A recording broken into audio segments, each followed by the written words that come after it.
right. Looks like we're good to go there. Okay, so today we are continuing with our exploration of chapter 2 of the course, the textbook Exploring Leadership. And again, I want to set it up so that I can keep an eye on students so I can call on you to ask questions and stuff to get you included in the activities.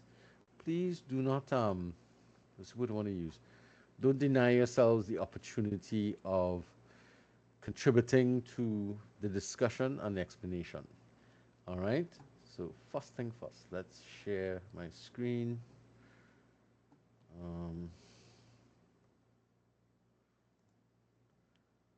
bring this back up. All right. Everybody's seeing this, right? Yes, no, maybe, not sure. Yes, sir. Cool. All right, and that brings us to this. So this looks nice and clear, guys. Yes, sir. Notice we only have one person answering. That's not a good thing.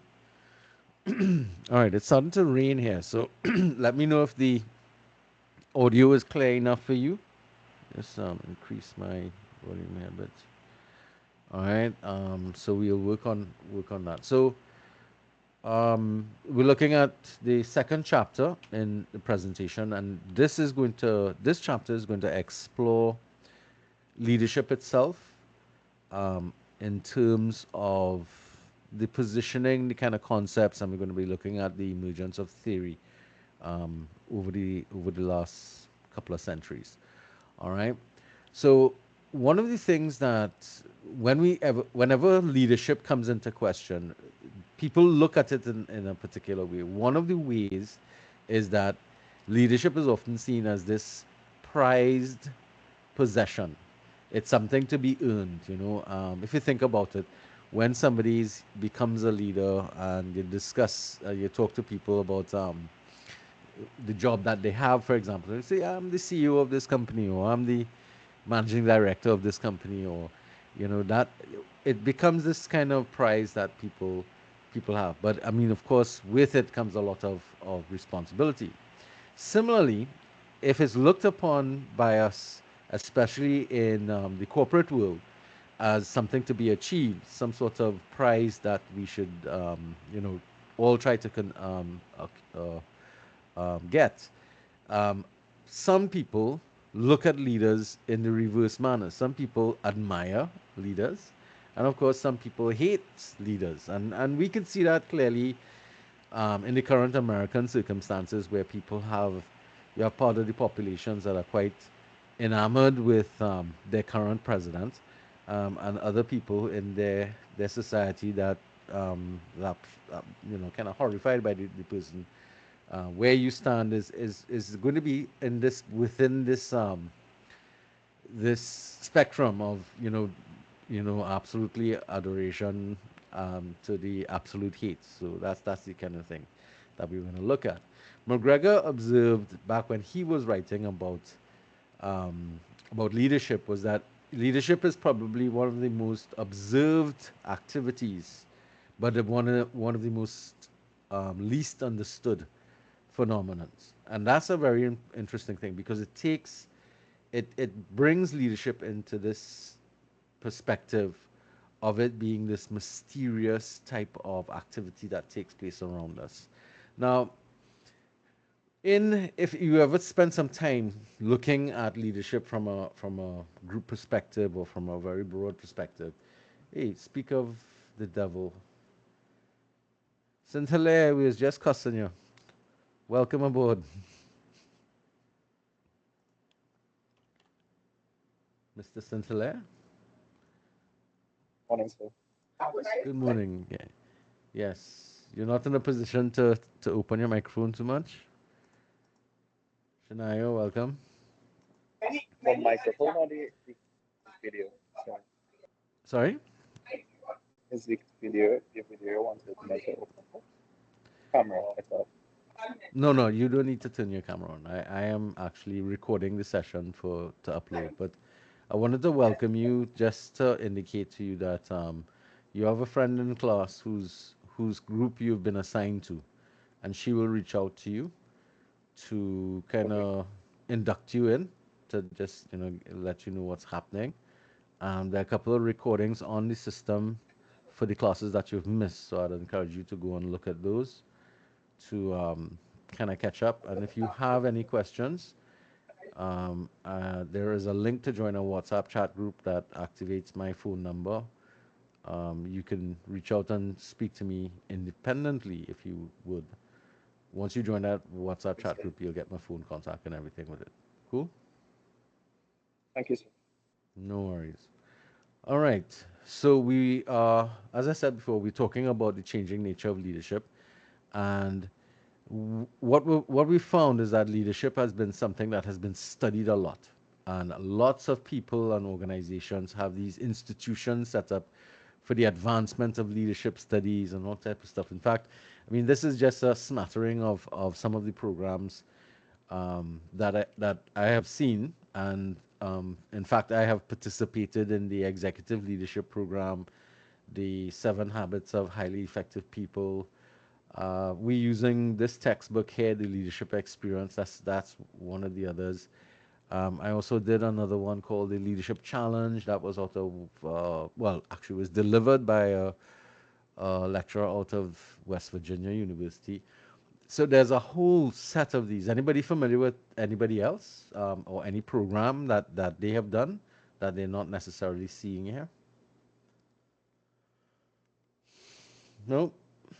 Oh, okay, no worries. But some of you all might be familiar with this Seven Habits of Highly Effective People. It was one of the most popular uh, programs that existed for a period until Mr. Covey died. Interestingly, the year I was actually doing that was the year he died. In fact, I was in the class the day he died, and I remember the people who were doing the training. We had a very emotional, what's the word I want to use, session that day, because that was the day they announced his death. It was quite unexpected. He got into a bicycle accident. Actually, he was riding a bike and had an accident, and he got killed. So it was really a shock to everybody that was part of his program that he actually died, because technically speaking, he died kind of very young. So, but the program that exists is still a very powerful program. So something for you all to look at. Any of you all familiar with that text? Have you seen it around? No? No, sir. Yes, sir. Man, you all don't go into bookstores? Not All right. often. Okay, cool. No worries. Um, so the let's continue. The social construct of leadership makes it difficult to arrive at a single definition of the term leadership, because it means different things to different people. Now, this is actually going to be a really important understanding. Um, Leadership is a metaphysical thing. It doesn't exist in any sort of tangible format. So it's not something you could touch, but you know when you see it, and you know when you experience leadership. Um, it may be a little even more mysterious from the position of the person who's the leader, because especially in situations where you become a leader around people, not by some sort of job situation, but because you find yourself in a position where you're looked upon by others as being a leader. That's a weird thing that happens to some people in society, until they become accustomed to experiencing that particular type of phenomenon occurring around them. It's something that can be a little challenging for somebody to experience. So that's something that I want you all to pay attention to. The fact that it's not something you could put your finger on. You can't touch leadership in that sense. So, and as many people as there are in the world that has as many people or different perceptions or different concepts, you're going to be able to get it. Now, the expectation when people are in leadership positions, it's especially those positions that govern countries and organizations, is that we want these individuals to be able to help us deal with the problems that we face. Um, and we want them to be able to provide solutions for us. So I've listed a couple of very broad things here: climate change, globalization, poverty, healthcare, education. Can you think about any other things that might be of concern to us that might be something that we would like our leaders to tackle in this country, specifically our experiences? Anybody?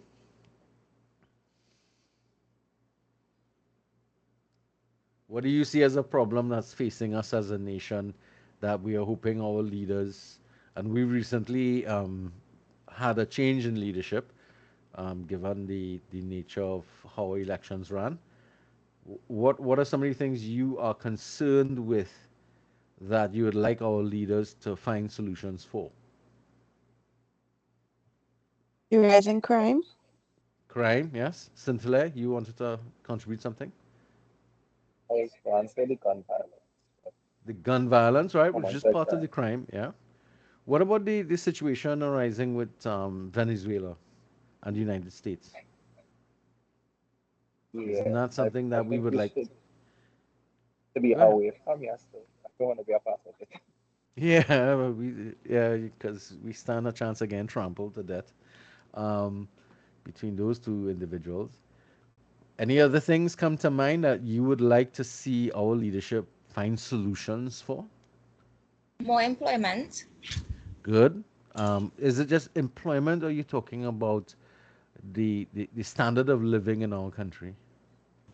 So everything. More money. Raise Well, of pay. Everything. right. So it's the economic aspect of the country you're looking at. So I mean, I know I am waiting with bated breath to listen to our first budget speech from the new Minister of Finance and his new people or whatever, to see what their take is going to be on our current economic situation. So there's a soon we should be by either the end of September or the 1st of October, we should be getting some sort of indication of where the economy is likely to lean on what their policies is going to be. So I'm looking forward to seeing what they're going to offer, and I'm hoping that there's some sort of solution or some sort of something that will take us out of some of the morass that we found ourselves in. What happens when they don't provide solutions is what happens to most of us. We lay all this responsibility on our leadership around us. And when they can't find solutions that we agree with, um, we start to develop a set of feelings. We don't trust these people. We don't, we start to feel a sense of uselessness or sense of despair, as the text would say. And that creates something called the anti leadership vaccine. And that is where we've lost all confidence in leadership. And we find that we may have solutions to offer, but we are unwilling to that, take up the challenge because the reaction to people going into positions of leadership is that a lot of times what ends up happening is that when you end up in leadership, the negative responses is the one that tends to be what comes to us the most. So, what you find happening is that the best people for leadership positions oftentimes don't make themselves available simply because they don't want to deal with the negativity of taking up leadership positions. I've seen this happen a lot.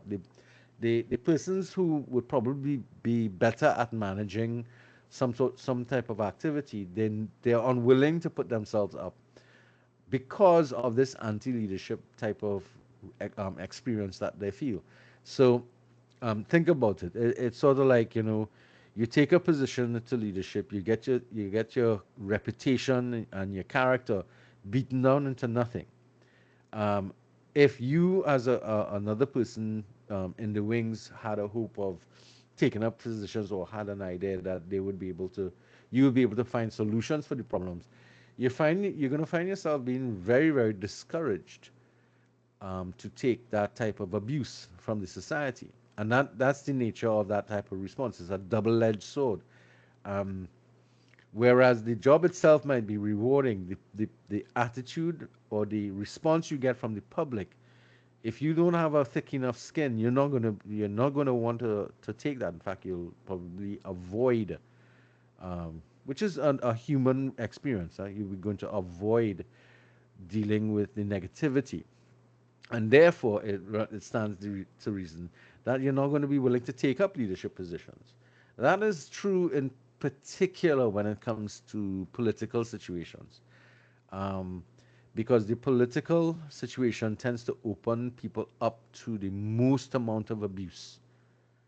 And I don't care which side of the spectrum you're coming from in terms of your support, you'd recognize there is a portion of the society that is going to say nasty things about you, regardless of whatever you do, good things or bad things. Because we don't judge people based upon who they are. We judge people based upon a lot of times how we feel about them, and that's not necessarily a good thing. Huh? All right. So leadership has a lot of myths that have arisen over time. We kind of want to look at what's the difference between the myth and the reality. So we're going to be looking at it in that context. But we have to understand, first of all, the leadership is a situation in which its its application is different based upon where it is practiced. So, for example, there's a big difference between running a political party and being a leader of a country than being the leader of a social movement. Let's say you're a member of some sort of group that is activating or agitating for a particular type of social movement. Let's say, like, oh, any of you all members of the anti-fireworks committees in Trinidad? No? Any of you here participate in any sort of social movement outside of school? Oh, No, wow. sir. Okay. So we need to broaden people's social activities. Um, so we understand that the way leadership works is different in different contexts, and that's just something important that we have to remember across the board. So these are the myths that we are going to be dealing with. Leaders are born, not made. You all are going to debate this. Leadership is hierarchical, and you need to hold a formal position, have status and power to be considered a leader. You must have charisma to be an effective leader. There is one way of leading. It's impossible for you to be a manager and a leader simultaneously, and you only really need common sense to be an effective leader. So these are the myths. What are the truths? First off, leaders are made, not born. So this is one that we're going to spend a lot of time, and you all are going to debate this. So I'm not going to stay too long on this. We are of the firm belief that regardless of whatever natural affinities somebody may come to be with or seem to display when they are born and when they start to grow up as children, if not supported through the environment and through your education, that will go to naught. And I've seen this in practice. There are lots of people who, in my experience growing up, have potentially great leadership capacity, but without the correct environment and encouragement and nurturing, they're not going to actually become good leaders. And in fact, there are people who much more humble in their upbringing and less boisterous in their positioning in terms of where they found themselves initially, have become great leaders, have become excellent at being able to work with other people and get things done. And that's something that we're going to have to pay attention to. Leadership is not something that is inherent only in genetics. So you're going to be debating this because it's one of the topics up for debate. I would encourage you all to select this topic because it does engage in more depth in terms of understanding this whole concept. The other aspect is thing leadership is only, if you remember, Leadership is hierarchical. You need to hold formal positions. The argument against that is that leadership occurs at all levels of organizations and it happens all over. It's not it's not only at the top of the organization that we need to worry about, but at all levels of organizations, especially as organizations become more what we call flattened in their structures, um, where you have more team approach to activities within the organization. You find that leadership opportunities present themselves within each of those teams. And the only way you can find your way up in the corporate ladder really is to perform well at these different levels. Now, in Trinidad, we tend to hold on to this very hierarchical nature of leadership, where leadership decision making and is held by the individuals in the position of directors and leaders and that type of stuff. But if you think about it from a realistic point of view, the decision making at that area at the top, though it has a massive impact upon what happens at the organizational and functional levels of organizations, you really still need to have somebody with leadership potential working with among the people within the organization. Because think about, if you have no leadership there, what happens as your instructions as a key leader in an organization, let's say as the CEO, as it trickles downwards, it starts to dilute. If there's nobody below to reinforce and assist with achieving those goals, organizational framework, then it's going to fizzle out. It wouldn't have enough staying power. So leadership has to occur throughout an organization, top down. So it is inherent in the person that may hold the pivotal position to inculcate leaders within the organization who would also reflect and permeate the organization to make sure that the organizational goals are going to be achieved. The problem with that is a lot of leaders in the past are maximum in nature.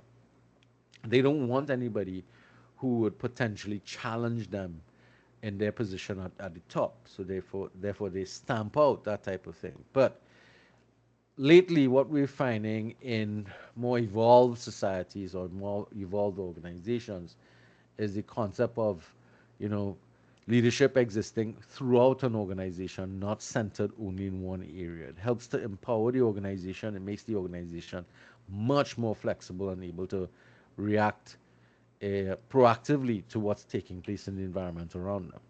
The other aspect about charisma is not something that you need to have. It helps if you're charismatic because people will want to listen to you. But there's a problem with charisma in that charisma is not something that is from the leader himself. It is an impact that it has on the individuals around them. And that impact is emotional in nature and can be very dangerous, especially if a leader understands that they have that impact upon people. They can easily motivate people to do things that are not necessarily going to be good for them. So this quotation here, charismatic leaders have a profound and unusual effect on followers. They are seen as visionaries and have strong desire for power, and they can easily motivate people. Problems with that, however, is that we've seen in the past a lot of individuals with high levels of charisma having extremely negative impacts on their society. So, for example, Drucker has spoken about it in his leadership program. The three most charismatic leaders of the last century inflicted the most amount of suffering on the human race, and that trio is Hitler, Stalin, and Mao. You're familiar with these names, right? We spoke about Hitler and Stalin in the last chapter, yes? Yes? You all Yes, remember? sir. All right, and anybody's familiar when he says Mao, who he's referring to?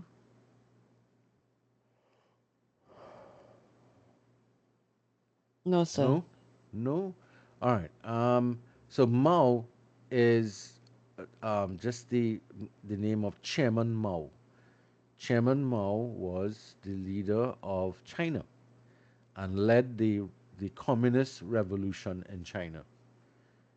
See Prasad. And he was responsible for millions of people dying during the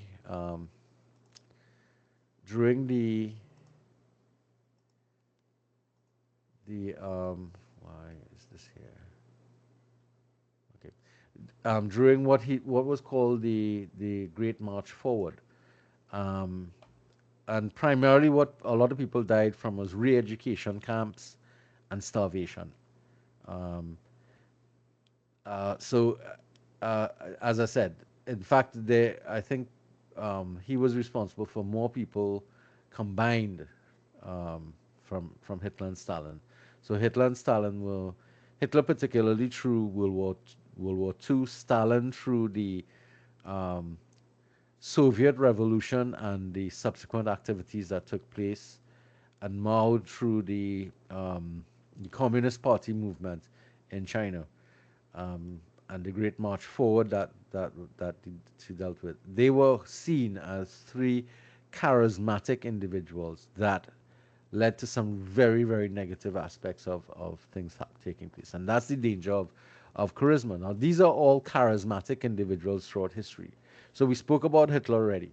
You should recognize this gentleman here. This is anybody? Gandhi. Mahatma Gandhi. What is he associated with in terms of what he was able to accomplish? Independence. Right. For which country? India. Right.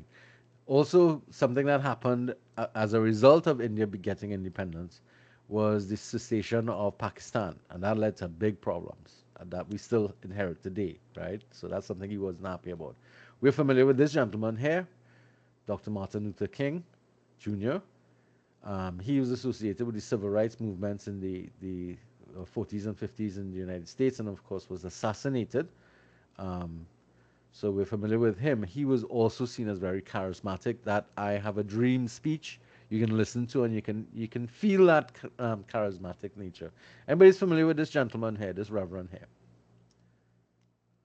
Jim Jones. Correct, the Reverend Jim Jones. What is he known for?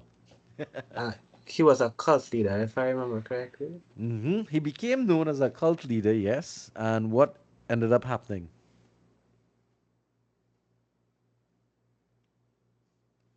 Caleb?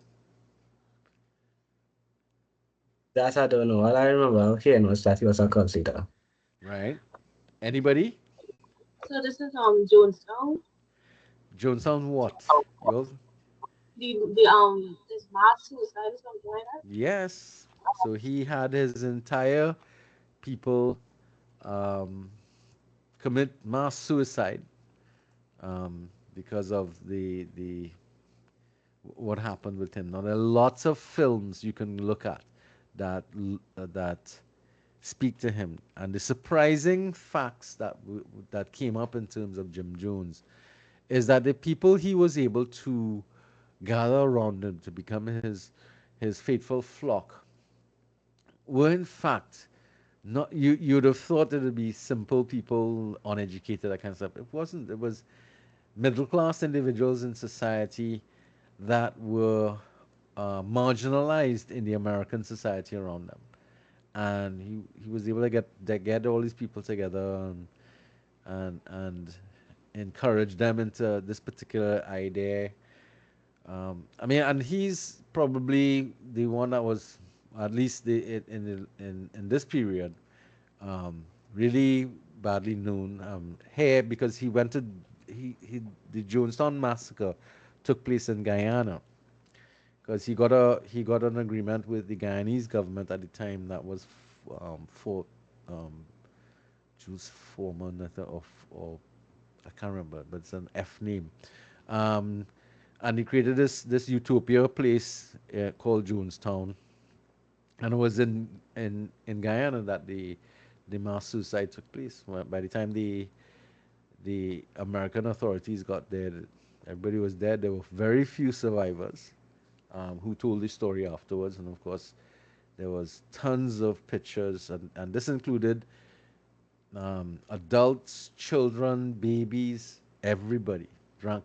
What they did is they put cyanide in Kool-Aid and gave it to each other to drink.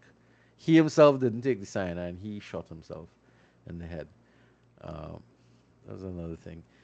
And interestingly enough, there are a host of different cult leaders that have arisen over time um, in various parts of the world. Anybody's you all remember something called the Waco, Texas massacre?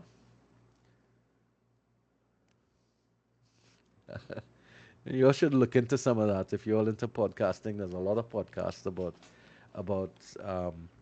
the Branch Davidians. You should check that out, and the nature of what takes place with that.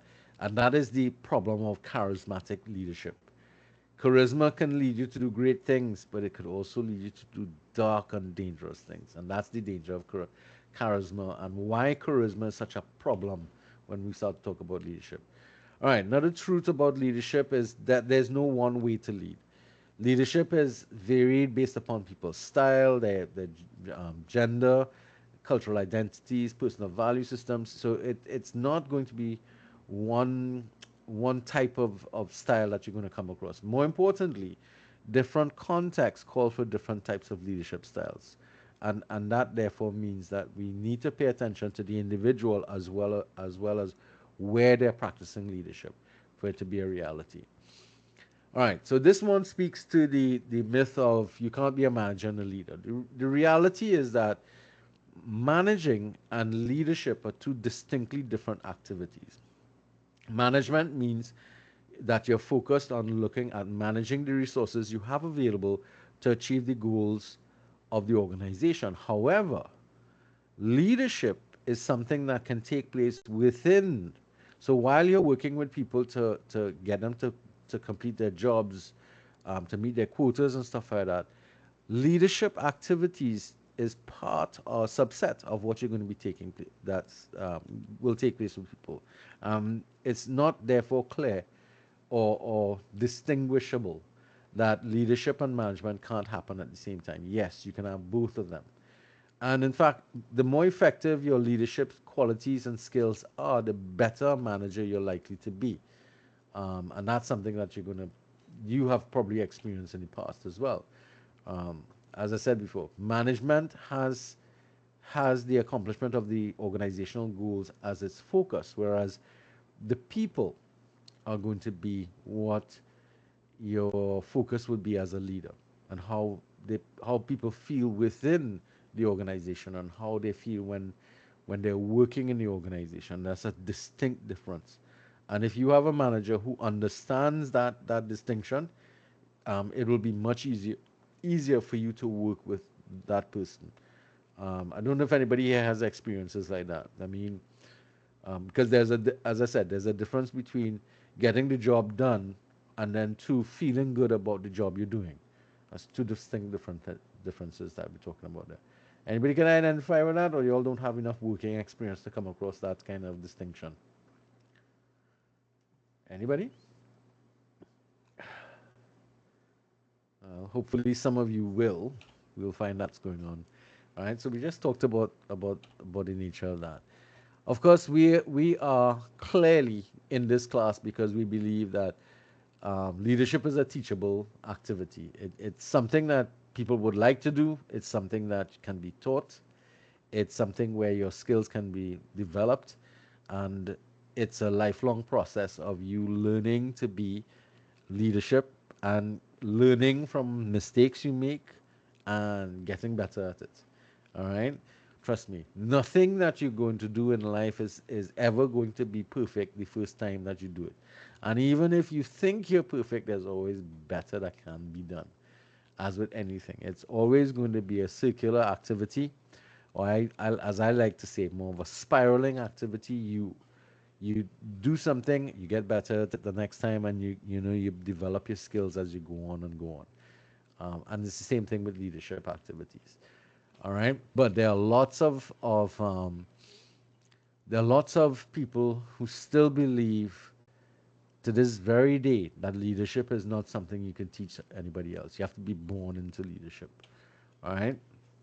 So let's start to look at the definitions of leadership, and this is going to start to take us into an analysis of the development and concepts of leadership and how it worked out. So the idea or the concept of the word itself in the English language, the word leadership started to emerge in the 1300s, and the word leadership emerged in the 1800s. So the first thing that came up is the term the leader. That comes up in about the 1300s. All right. Um, the concept of leadership, it comes up or emerges and documented, and here what we're talking about is documented, is primarily in the 1800s and was only utilized in the context of political leadership. Um, there have been a few formal definitions that existed or came to bear upon the world between the 1900s to 1929, and there's significance to that date. By the 1980s, we've had a lot of development in leadership ideas and culture, so we have a increase in definitions, primarily coming out of academia. Um, you have other people who are considered commenters, not necessarily coming out of the academic field, but people coming from a combination of academia and corporate world, developing a further 221 definitions and at least 366 publications on leadership that don't include any formal definition of the idea or concept of leadership. And we would start to see how that kind of works out across the board. Earliest definitions from 1906 to 1907 define leadership as the preeminence of one or a few individuals in a group in the process of control of societal phenomena. So this is a Mumford definition, and his definition gives the whole concept of leadership as a puppet master. So here you're saying it's somebody, and this is kind of like comes out from some of the writings of Machiavellian, Prince Machiavelli, and that kind of stuff. That speaks about some mysterious individuals or powerful individuals in the background manipulating people to get the objectives of what they've done or what they need to get done. And this, of course, has to do with leadership, primarily in the area of politics and control over a country. All right. So one of the as I said, this first definition really speaks to it as being this master of puppets type of thing that we talk about. Contemporary or more recent definitions describe leadership more as a rational process based on mutual goals, working towards some sort of common goal, common action, and change. Another aspect is that there's a level of interaction between the leader and followers who work together to accomplish the goals. So that's the more modern thinking that we start to look at. So how do we go from that master puppets to this very broad socialist, almost socialist view of what leadership ought to be? That's something that we're going to be examining a little bit. And we are going to look at how the various fields and frameworks that has gone in the past impacts upon the development of leadership and how it is defined. All right, so we are definitely going to be, as we talked about before, anthropology, psychology, history, sociology, how the arts impacts upon it, how philosophy impacts upon it. We're going to be looking at it um, and eventually find that the best systems or the best definitions actually come from a very broad spectrum of disciplines trying to look at it.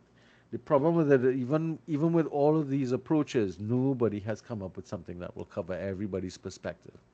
All right. So the idea is that there is no one correct definition of leadership, and therefore we have to look at leadership from the perspective of giving it a definition based upon its context and the individuals involved with the activity. So that's something that is also going to become very important. Um, in order to try and capture some of the definitions or to develop definitions that worked for people, they utilized a lot of metaphors. Anybody remembers what a metaphor is from English? Is describing something without using as or like or comparing some. Yes, good. What's the function of a metaphor?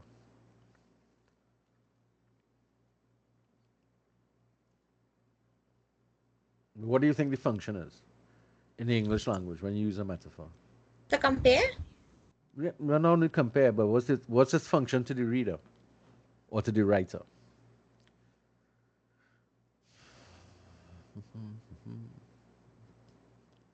Can't think. Not sure. Celine? Maybe Now, not. maybe to describe, that's interesting.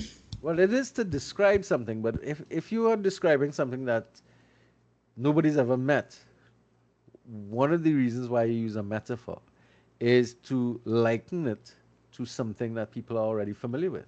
Correct? That makes sense? Yes, sir. Right? So the function of a metaphor is to assist with the reader's understanding. So by comparing it with something that they may already be familiar with, it helps them to understand what you're trying to say about the thing that you're looking at. That makes sense? So in each of these cases here, these various types of metaphors, they're utilizing concepts that exist in other disciplines to try and describe a concept that is difficult to nail down. So when they talk about leadership, they talk about the competitive market metaphor. So for those that actually speaks to people who have an economics background. So when we talk about the competitive market, we're talking about the firm that ends up being the leader in the competitive market is the firm that is able to capture as much a market space as possible. All right, so that speaks to that particular metaphor. Consensus metaphor is one that might be more associated with somebody who's more familiar with politics. By getting consensus, it means you get the most amount of people to support you. That makes sense? You're following where they have all these different types of now this autocratic metaphor down here, plebiscite, plebi, blah, plebiscitary. Well, it always takes time to pronounce that. Autocratic metaphor is one that I will leave alone for now, but you all could go and look it up. It's in your textbook. But it has to do with elections and getting people to support you through autocratic methods. All right, collective bargaining that comes out of the unions. The democratic obviously comes out of that whole concept of freedom of choice or the supposed freedom of choice type thing. The one that we want to spend some time looking at though is the music one, and I think this might be because most of us here are familiar with um, bands and because we may all we all here like music, right? We all may have favorite artists and favorite bands and that kind of stuff. So when we think of music, we think of if especially in the classical setup, we think of a classical setup like this. Now, not a lot of us are fans of this. Anybody is a fan of this type of formal, what you might call orchestra type of orchestra? Familiar with this? Come on, guys, we need some feedback. So I know it Elijah? exists, but it's not like a fan. I'm not a fan of Right, it. that's what I'm saying. Not a lot of people are into this large orchestra stuff. We like what we like down there. What's the kind of bands we like? Those steel ones. Steel bands are like this actually, because each section is a different voice. That's why it's referred to as a steel band orchestra,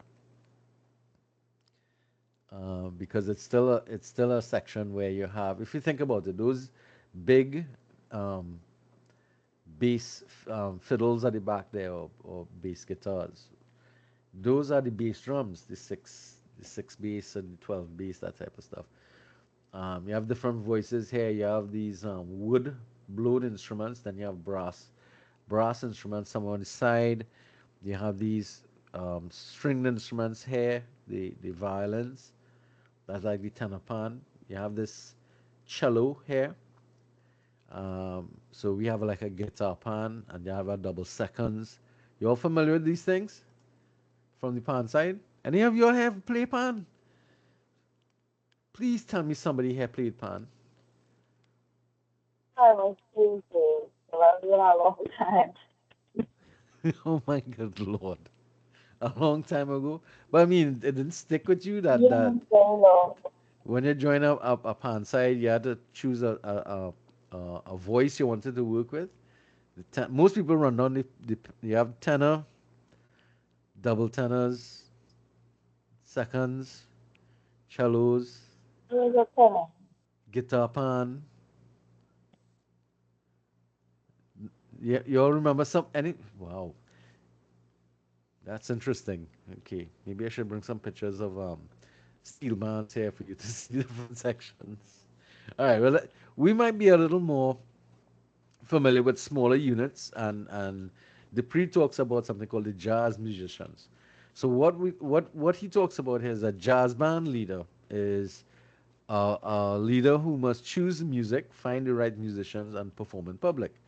But the impact of that performance depends upon one, the environment, which would be the stage that you're working on, the sound system, all the support crew that you have to help create the creative environment, the volunteers playing in the band, because here you're getting people to volunteer to play.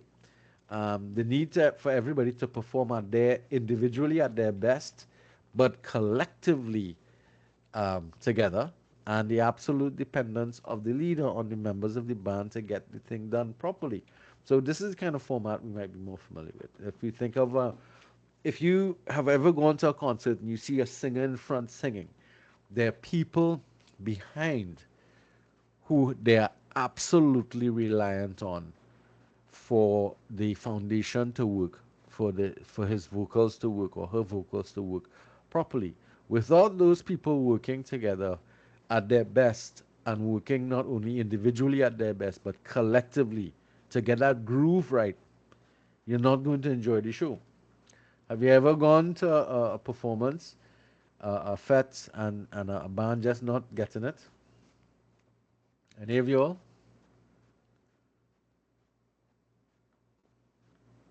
Or maybe you're all fortunate to go to listen to bands where they're all performing really, they're hitting out all cylinders.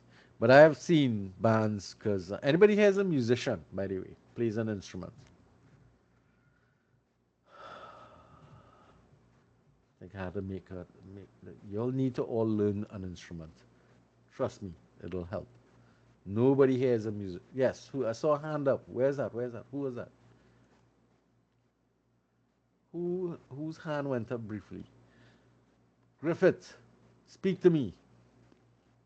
So I am not a musician or have been in a band. However, I Mm-hmm. just wanted to ask a quick question. Right. What type of metaphorical leadership is this? I got distracted. The jazz leader, jazz band leader, All right, thank you so much. jazz band leader.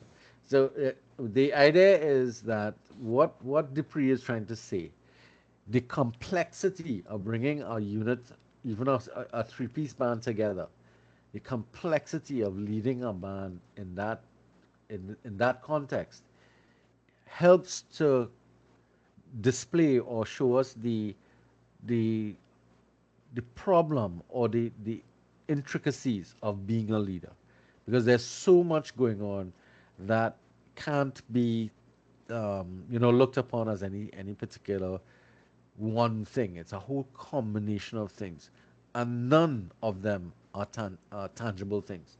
They all have to do with attitude, personalities, um, a feel, a vibes.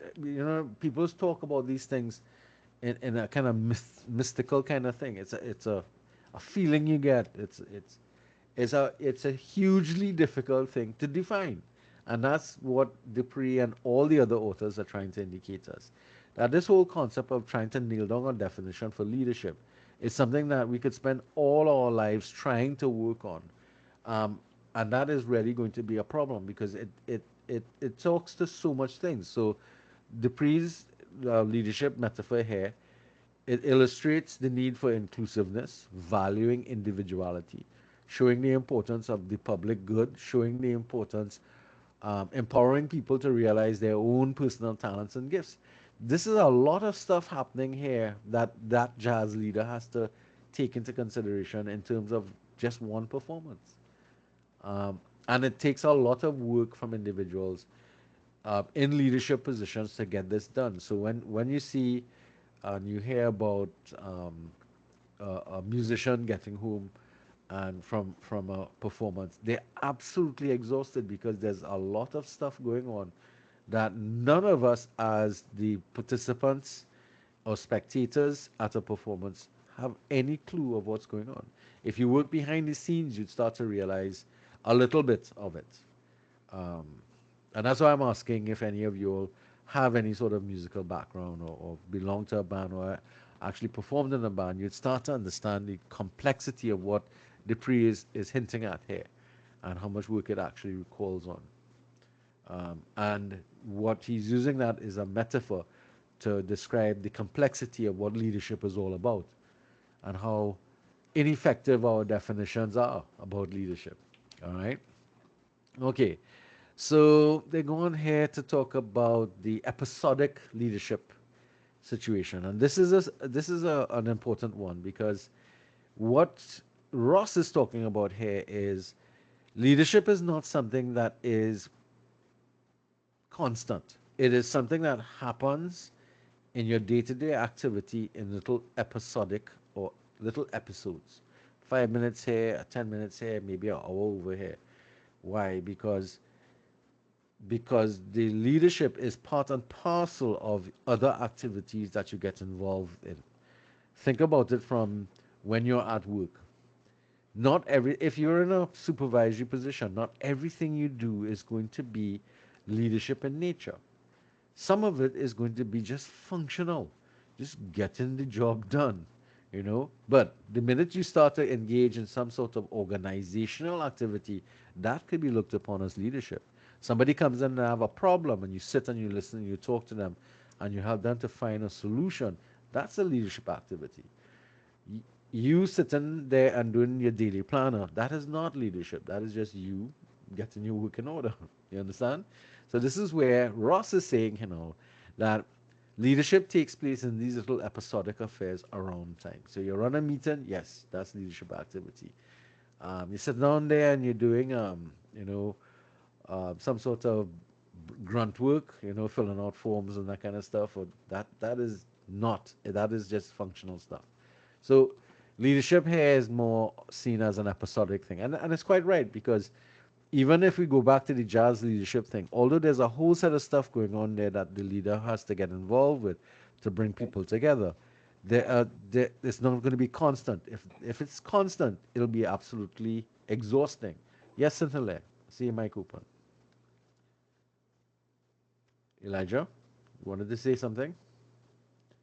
Maybe said also. Okay. Feel free to interject, guys. All right. So we talked about that 10 minutes here, 5 minutes there. That's the episodic nature. The thing we must come up with, therefore, the one thing is leadership is something that is complex and elusive. That's the main takeaway that we're going to have in relation to that. Okay. It's multidisciplinary in nature, and therefore it has a lot of influences. So what we're going to be looking at now is we're going to start to look at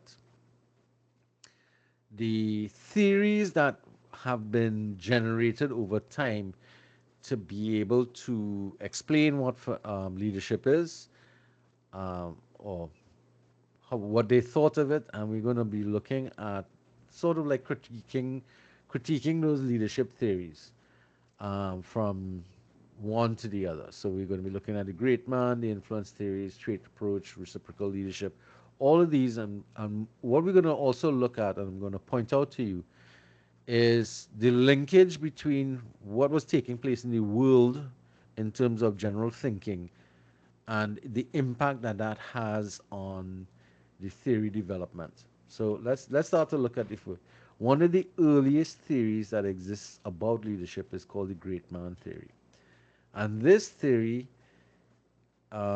is based upon a concept and sits with Darwinist thinking. Now, how many of you all are familiar with Darwin, Charles Darwin, the theory of natural selection? Anybody's familiar with that? No? All right. So Darwin developed this theory of natural selection and indicated that the the species survival of species is dependent upon the the qualities of those things that would make you survive being the ones that will naturally become the dominant species, and that's based upon hereditary properties. So this is the beginning of genetical studies and genetics, and we'll see some other elements come up with this.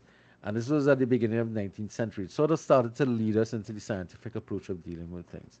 Now, the great man theory looks upon this concept of a bunch of individuals who are in leadership positions who are primarily brothers. They come from the same family of kings. And these kings were ascribed to have special abilities and influence. And therefore, in order to maintain that um, ability for leadership, it meant that the only persons who could become leaders would be those people who were from that lineage. All right. And they can only be men because men were the only people who carried the blood forward. All right. So think about any of you all have ever read King Arthur or looked at the series King Arthur and that kind of stuff? Oh, come on, It guys! has I in the need some. Bible.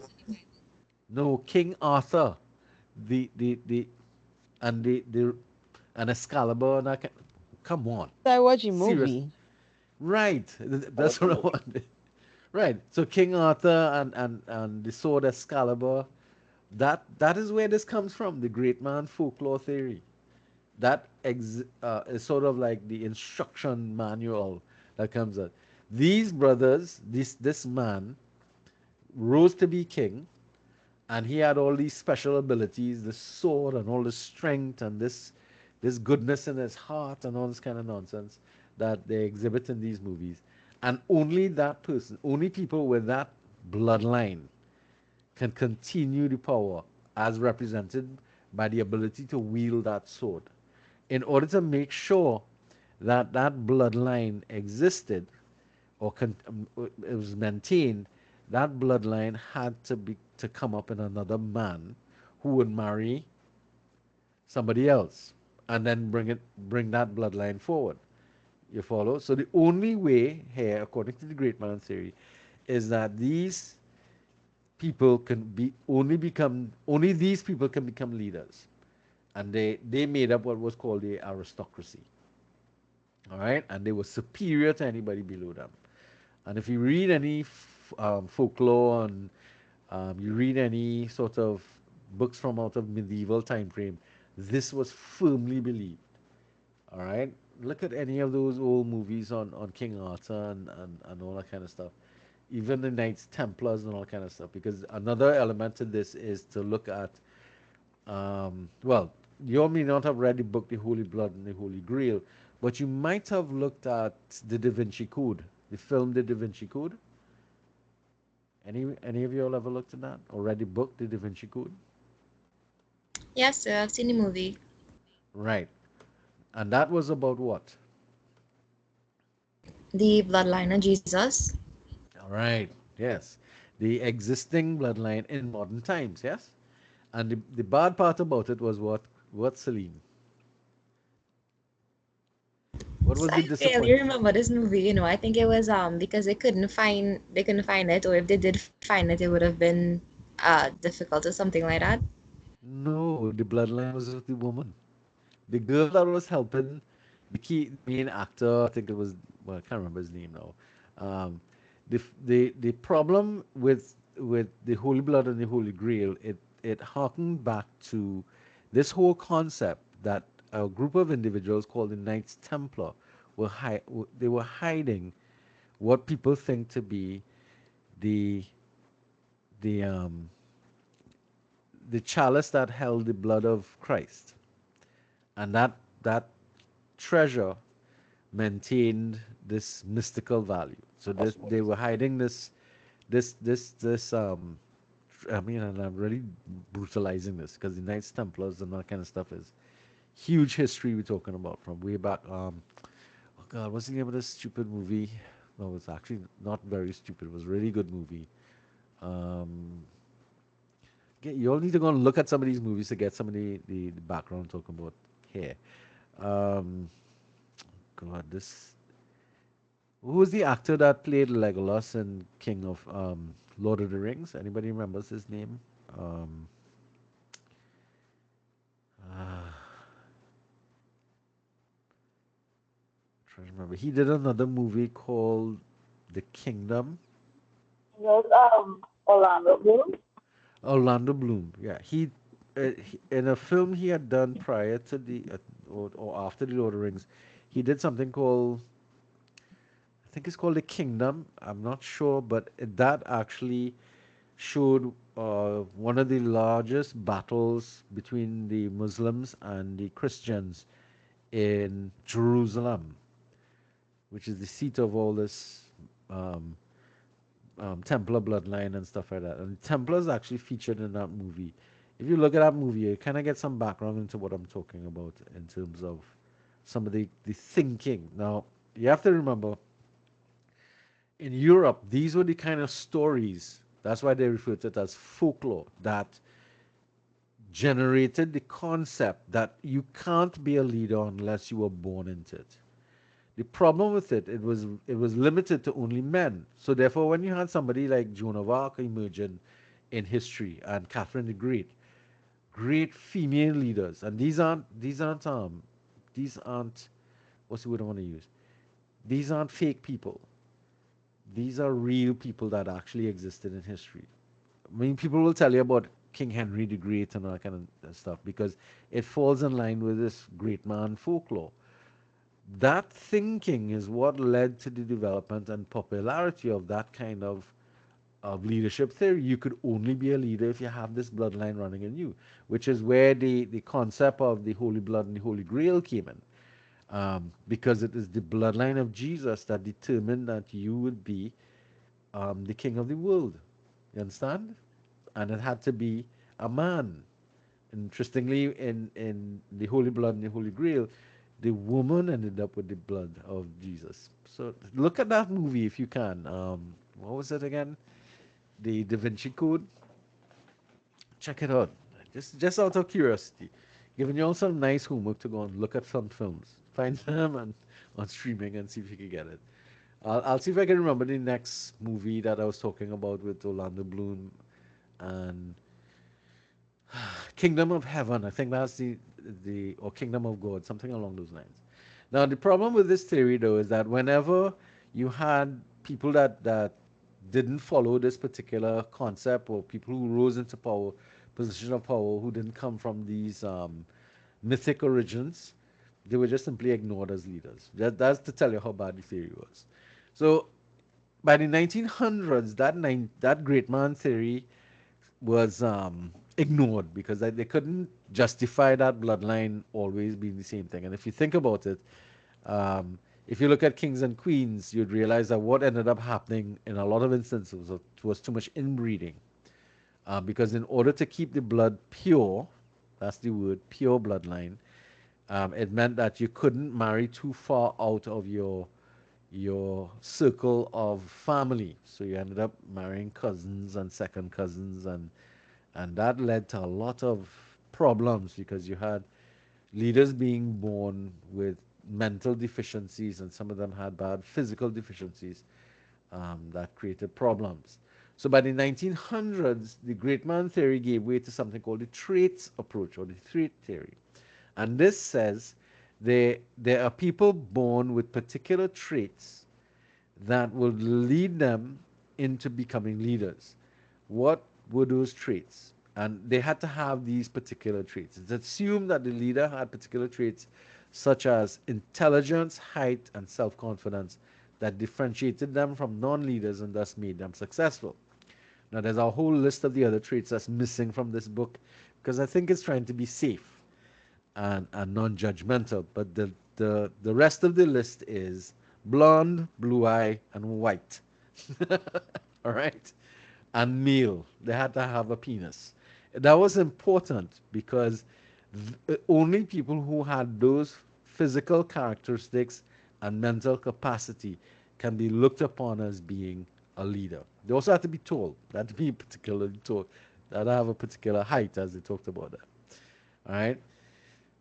Problem with that, of course, is that scientific research into these traits failed to produce any sort of conclusive list of characteristics that you could look upon as being a leader. You follow me? This is a critical departure that we look at.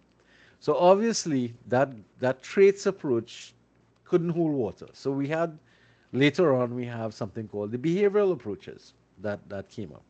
So in this approach, what they intended to do is to look at the behavior of people who were seen as successful to determine if we can analyze what they're doing that makes them good, then we will be able to, you know, try to duplicate that response. Now, we have to remember what is the timeline, right? We talked about here. So we started with the great man approach in the early 1900s. Coming out of the 1900s, we have the traits approach, just at at the beginning or the end of the 1900s. This is where science starts to come because Darwin's um, treatise came up and people started to think from that perspective. And then we have the behavioral approach. Now here you're going to apply science to looking at human behavior to work out what people are doing. So what you're looking at is you try to look at leaders, regardless of whether they're effective or not, and try to work out what was the activities they got into. All right. So here you start to look at 1950s to 60s. That's some of the activities going on there. So in essence, what they were trying to do is to produce these analyses that will tell us something about the oh, sorry, I should mention this to you before the behavioral approaches was this traits approach actually was linked to something that was very dangerous because it still exists today. And a lot of people still believe in this traits approach. It's called eugenics. Anybody familiar with that term, eugenics?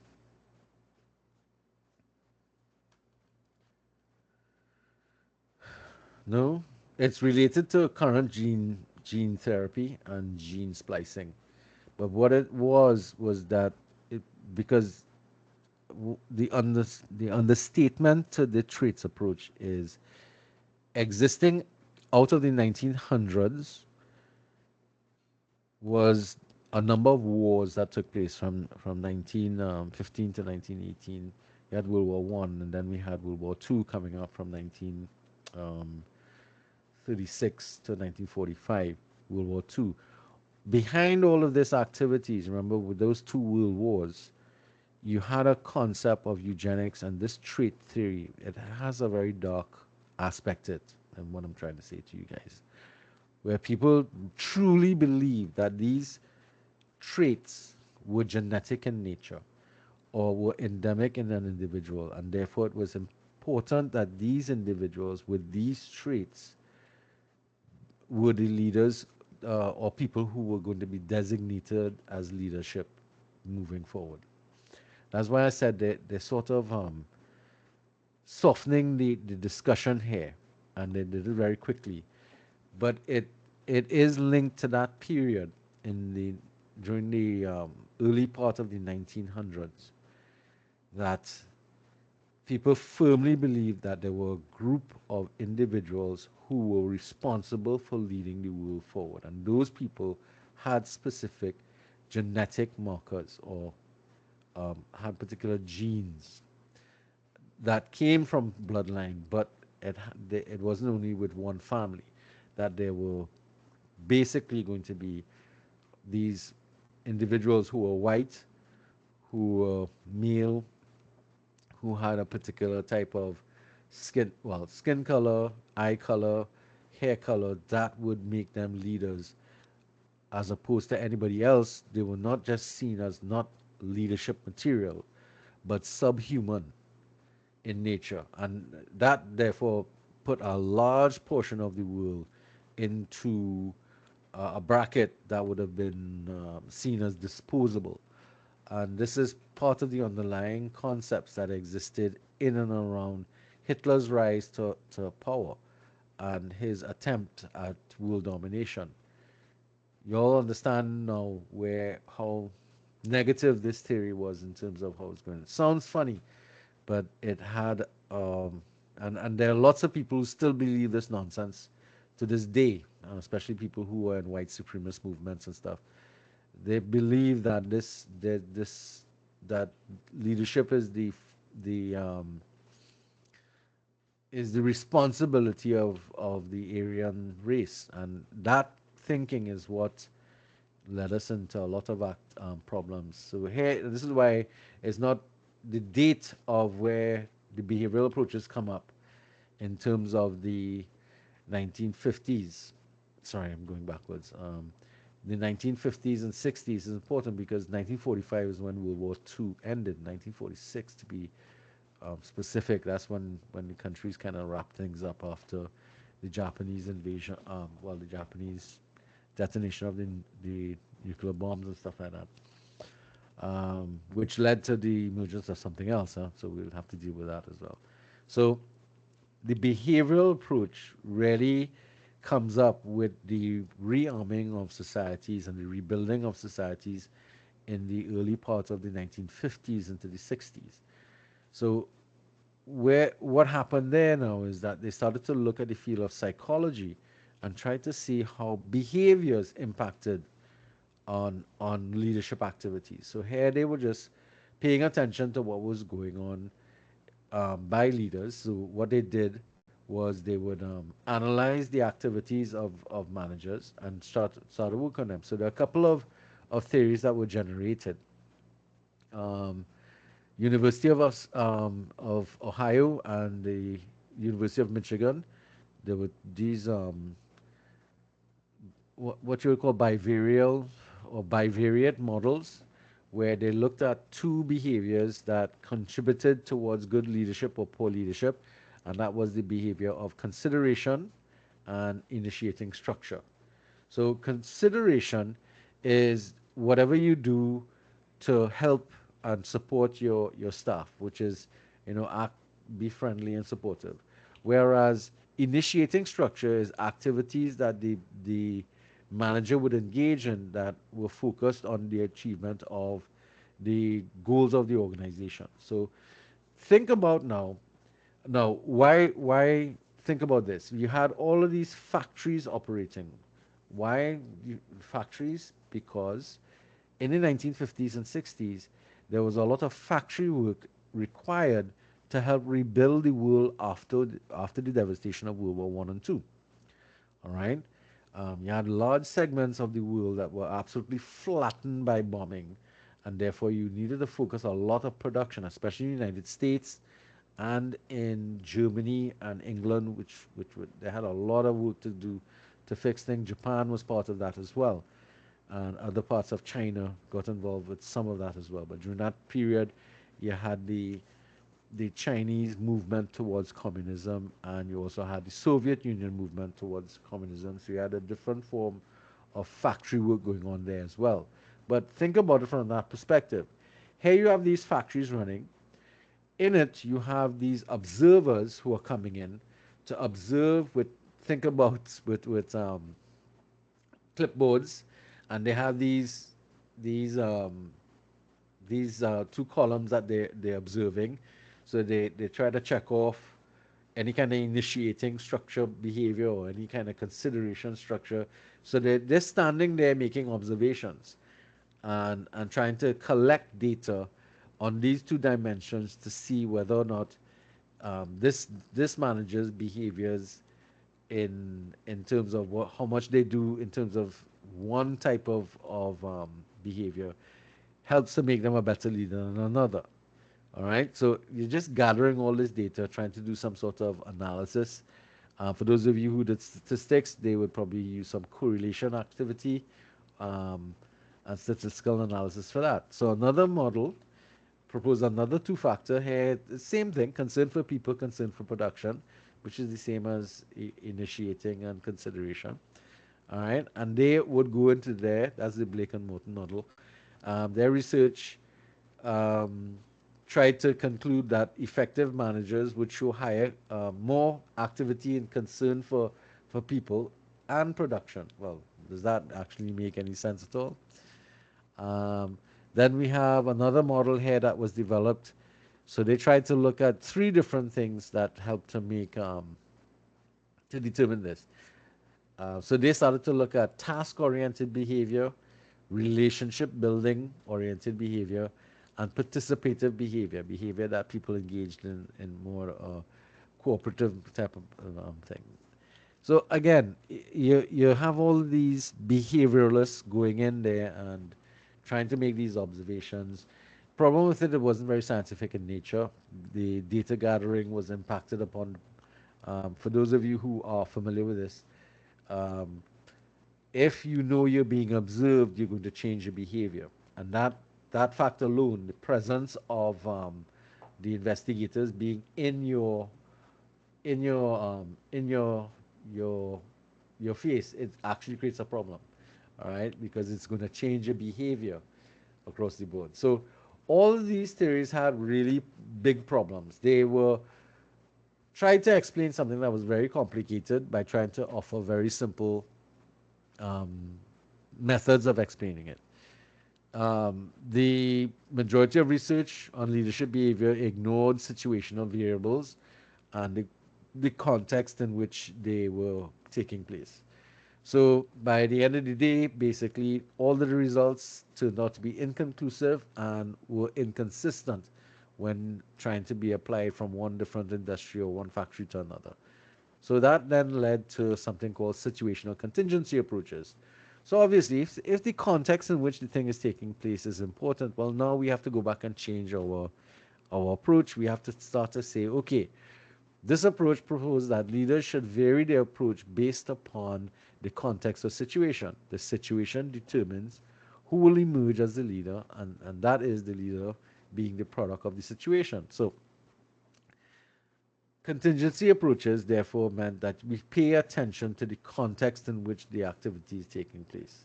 So again, now we're going back into the situation and we're trying to factor in now this situational emphasis on what's going on. So we know we have to understand the context in which these leaders were taking place, and the leadership activities were taking place. Because think about it, you can't take the leadership activities in a classroom and apply it to the industry floor, factory floor. Can you?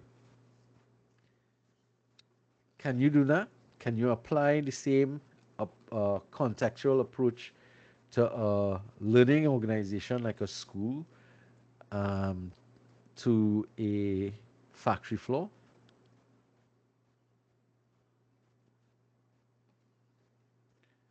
Anybody wants to take a crack at that? Well, it depends.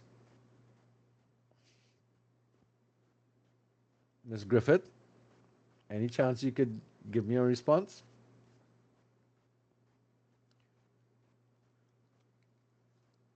No?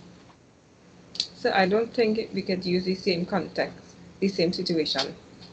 Of course you can. Okay. No, no, listen why though. It depends upon the year in which you went to school. Because if you think about how a factory floor or factory is set up, and you think about the way a classroom is set up, you'd have seen parallels.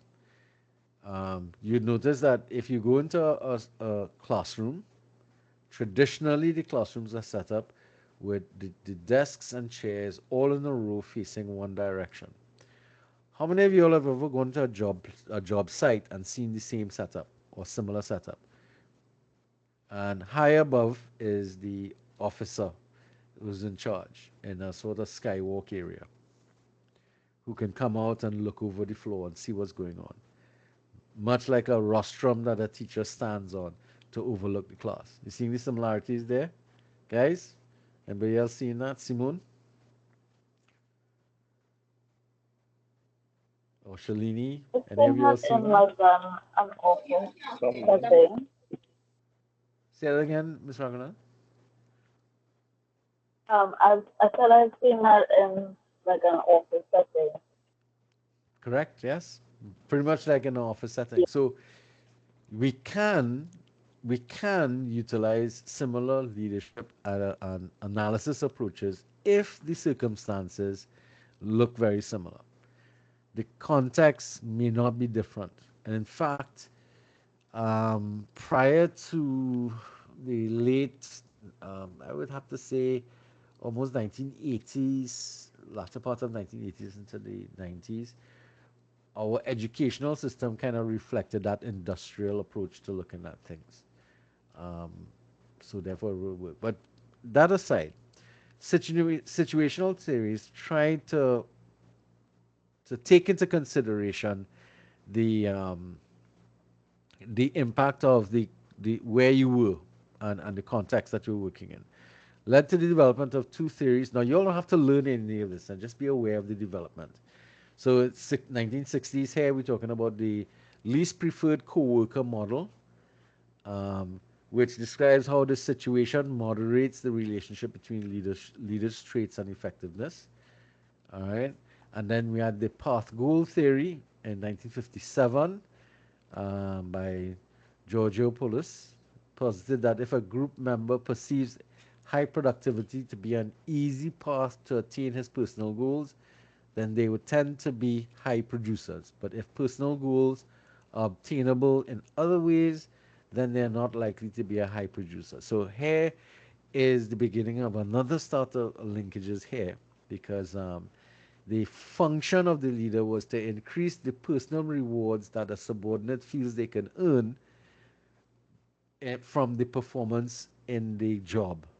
Okay, so there was a need to link personal growth with organizational activities and organizational tasks. So we start to see the emergence of a different kind of thinking and pushing us to another way.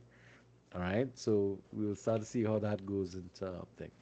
Again, problems with these approaches in terms of situational contingency is lack of support in research, unclear associations between um, the activities of the employee and the context in which they were dealing with.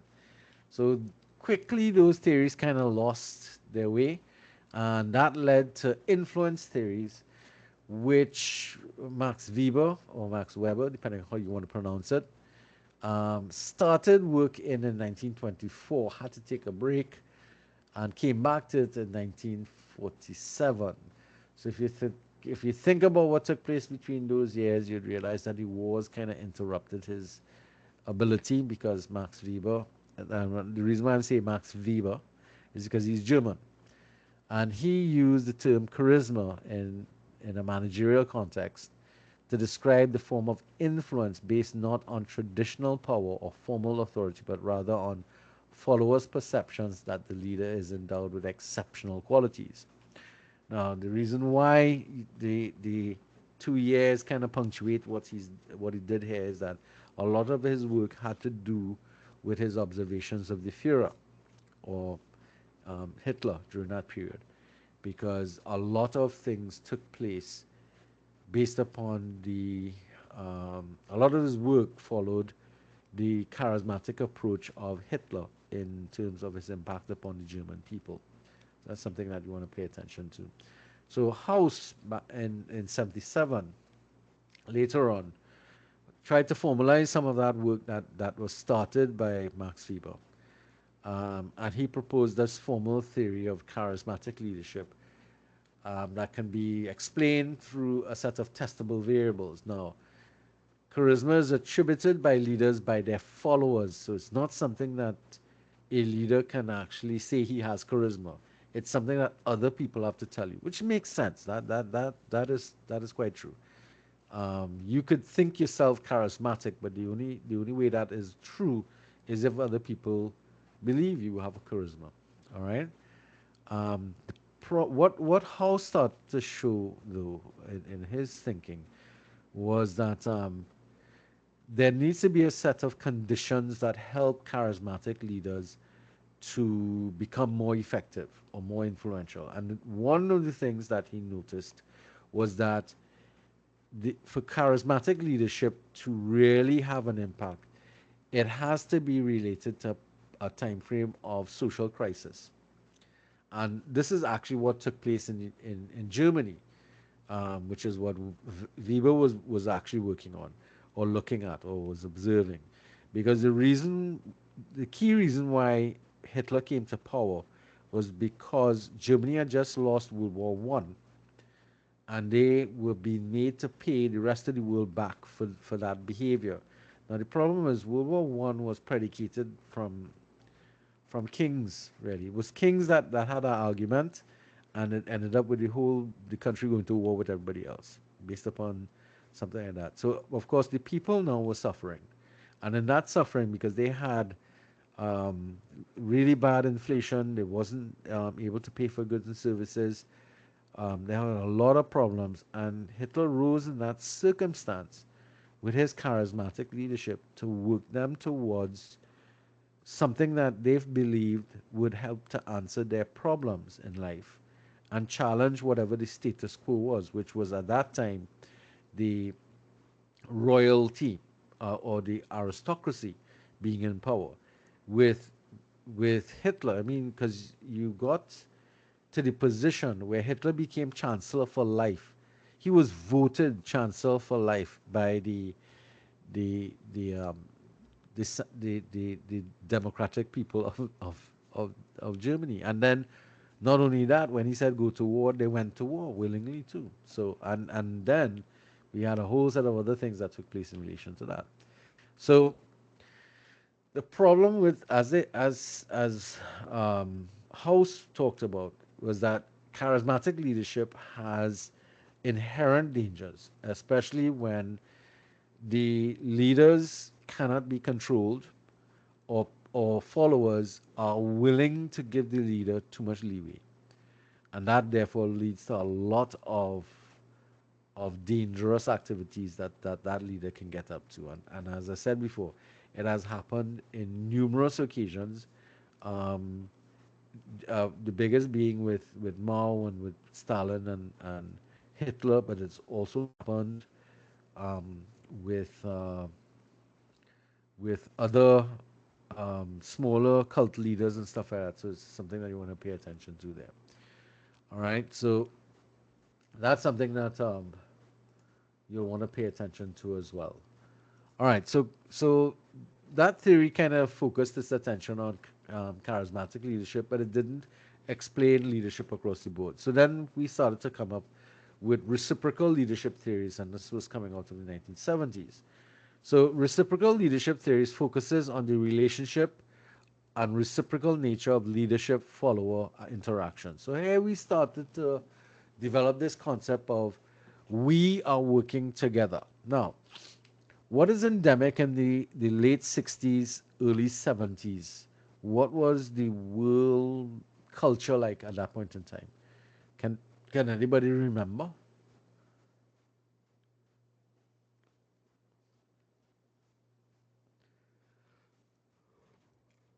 What was happening in the world in the latter part of the 60s and 70s? Name a couple of things that took place. Too far back? I mean, it's 2025, Wayne. There must be. Remember something. Okay, so let me remind you all of some things that you may not be familiar with.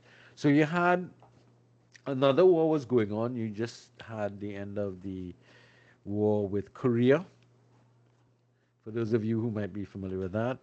And you had a new war with the Vietnam starting up, and the Americans were involved with that along with the French. Um, you also had the emergence of a lot of psychedelic drugs becoming popular among youth. With that, you had the emergence of rock and roll and a movement called the hippie movement or the flower power movement or the free love movement. All those concepts started to come up together. In particular, what started to take place was a lot of Eastern cultural influences on thinking, um, where there was a lot of the artists who got involved or were part of that rock and roll movement and the development of music back in that period culturally started to influence people by making trips into India or making trips into various parts of the Asian culture and borrowing from that especially from Hinduism and Buddhism, this whole oneness of nature and this commune type activity. So you found that, of course, and it was also anti-establishment in its nature. So what you found is a lot of people would find there's power to be grouped together, so that so that the relationship between leadership and followership became more emphasized. So during that period, these types of reciprocal leadership theories began to develop. So these theories posited leadership is not just something that the leader does, but rather leadership is a process that meaningfully engages leaders and participants, values the contribution of its participants, shares power and authority between leaders and participants, and establishes leadership as an inclusive activity among interdependent people. So this maximum leadership was kind of losing its traction at this point in time, and people were very encouraged to be more in a shared experience. And this whole shared experience revolved around that 1970s movement, that type of stuff that went on. And a lot of people were a lot against it because it was anti-establishment or against the status quo. All right. So this, again, these theories try to posit that it has to do with trying to get motivational activities running. And this actually leads us into a number of these theories here: transforming leadership theory, servant leadership theory, and the followership theory. Now, you all are going to focus, there's a group here that has to present on the servant leadership theory. Um, and I'm going to leave that one alone for you guys to tackle. But in essence, what it is going to be focused on leadership where you are transferring power, or power is going to be shared between leaders and followers. Now, this is again in the early 70s, coming out of the 60s, is against the establishment, because the establishment always says power resides with the leader. You can't let plebeians influence your thinking. This is theories that are speaking to a transformation away from that older mentality and having people look at leadership from that perspective as a commonality of activities. All right. More importantly, the leaders have to be held to higher levels of expectation. So they expect leaders had to appeal to followers through higher ideals, moral values such as liberty, justice, equality, peace, humanitarianism, and not to lesser emotions as fear, greed, jealousy, and hatred. Now we could kind of see that there's a kind of reversed activity taking place now. We have a lot of people who have arrived in leadership positions because they are fearful of the opposition. They are seeking their own activities, their own benefit. They're jealous of people who have been in power before, or simply they hate each other. So you have this posited here against this movement that took place in terms of the transformational leadership theories, that focused on this quality of justice. Now, one of the nice things that came out of the 1960s and the 70s was the emergence of a leader that kind of had these higher ideals and stuff. At least that was what was posited to to the population, and that was John F. Kennedy. He was one of the people who was seen as, this really nice leader who inspired and motivated people to what was the phrase that he was really famous for? Ask not what your country can do for you, but what you can do for your country. So he had that sort of cooperative type of activity taking place alongside this movement and development of these kind of relational leadership theories that was coming up here. So the concept is that leaders and followers are connected at the hip. So I'm going to say, I mean, we're going to get into this in a lot in the next thing here.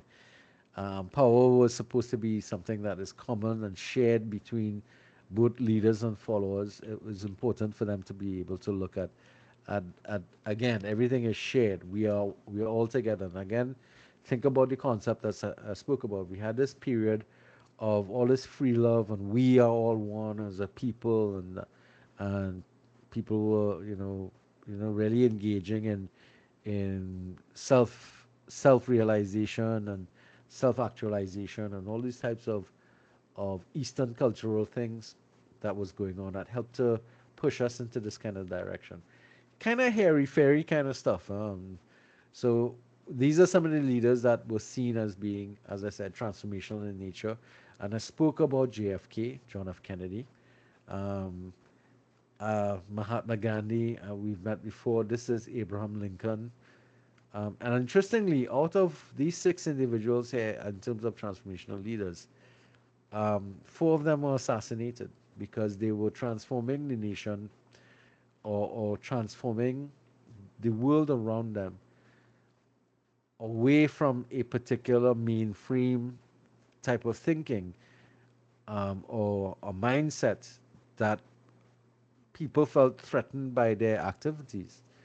So that, Lincoln got assassinated, Mahatma Gandhi, JFK, and Martin Luther King. They all got shot and killed because they were seen as being against the establishment, because they were transforming the world around them through their actions into a world that they saw as being a better world for us to inherit and leave for our children.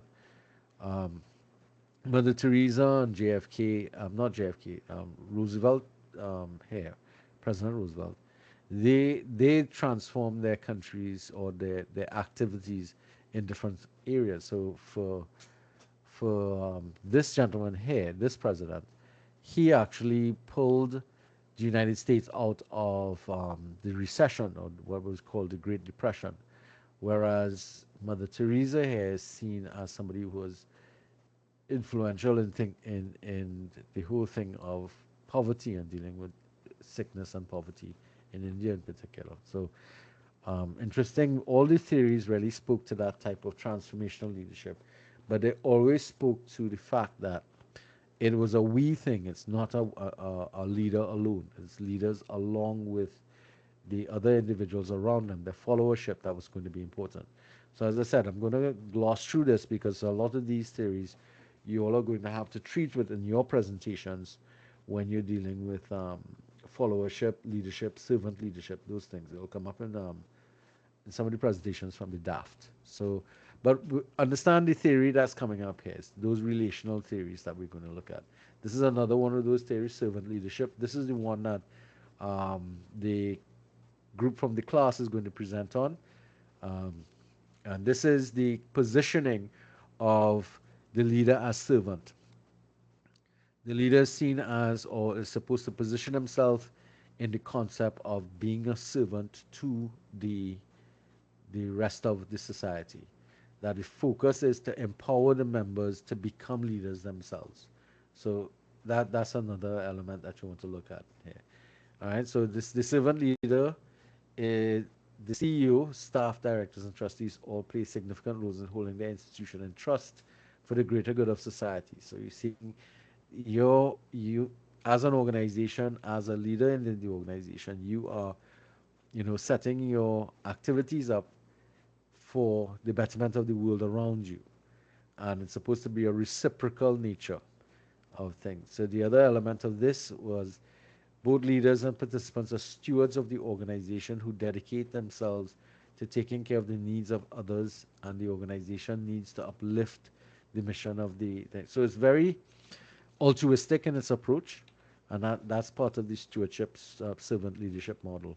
As I said, there's one of the classes, one of the groups that is going to present a chapter that this features in, so you want to pay attention to that. Followership theory. This is from Robert E. Kelly. And remember, his model was in the previous class as one of the ways to analyze your followership to understand what you're dealing with. So we spoke about this already. This is the alienated followers, the sheep, the yes people, the survivors, and the effective followers.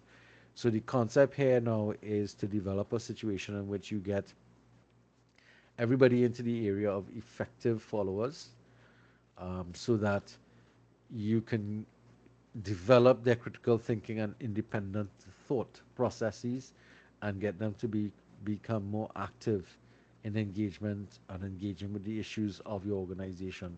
Now, what I find with these fellowship theories or these relational theories, they work better in more social movements. They may not work very well in corporate world leadership, as a leadership model, although they would be useful, especially if you're engaging in change. And certainly it would be useful in terms of describing the development of a more mature political organization. But it does not necessarily bode well for all contexts. So one of the things that's missing from this is contextual issues. All right, so effective followers. We spoke about this already. Effective followers manage themselves well. They're committed to the organization and its goals. They build themselves up for to be able to function better, courageous, honest, and credible. Those are the kind of things that we talked about with our followers from before. Effective followers need to be empowered and moved. Their actions are designed to move the thing forward altogether.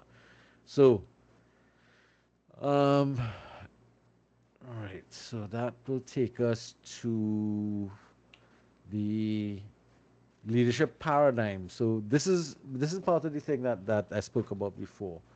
Um, in the context of how a lot of these theories were developed, we had to look at the overarching paradigm that existed. So, for the vast majority of the 20th century, we were using the industrial paradigm, meaning that everything we did is focused upon preparing your workforce to work in an industrial setting.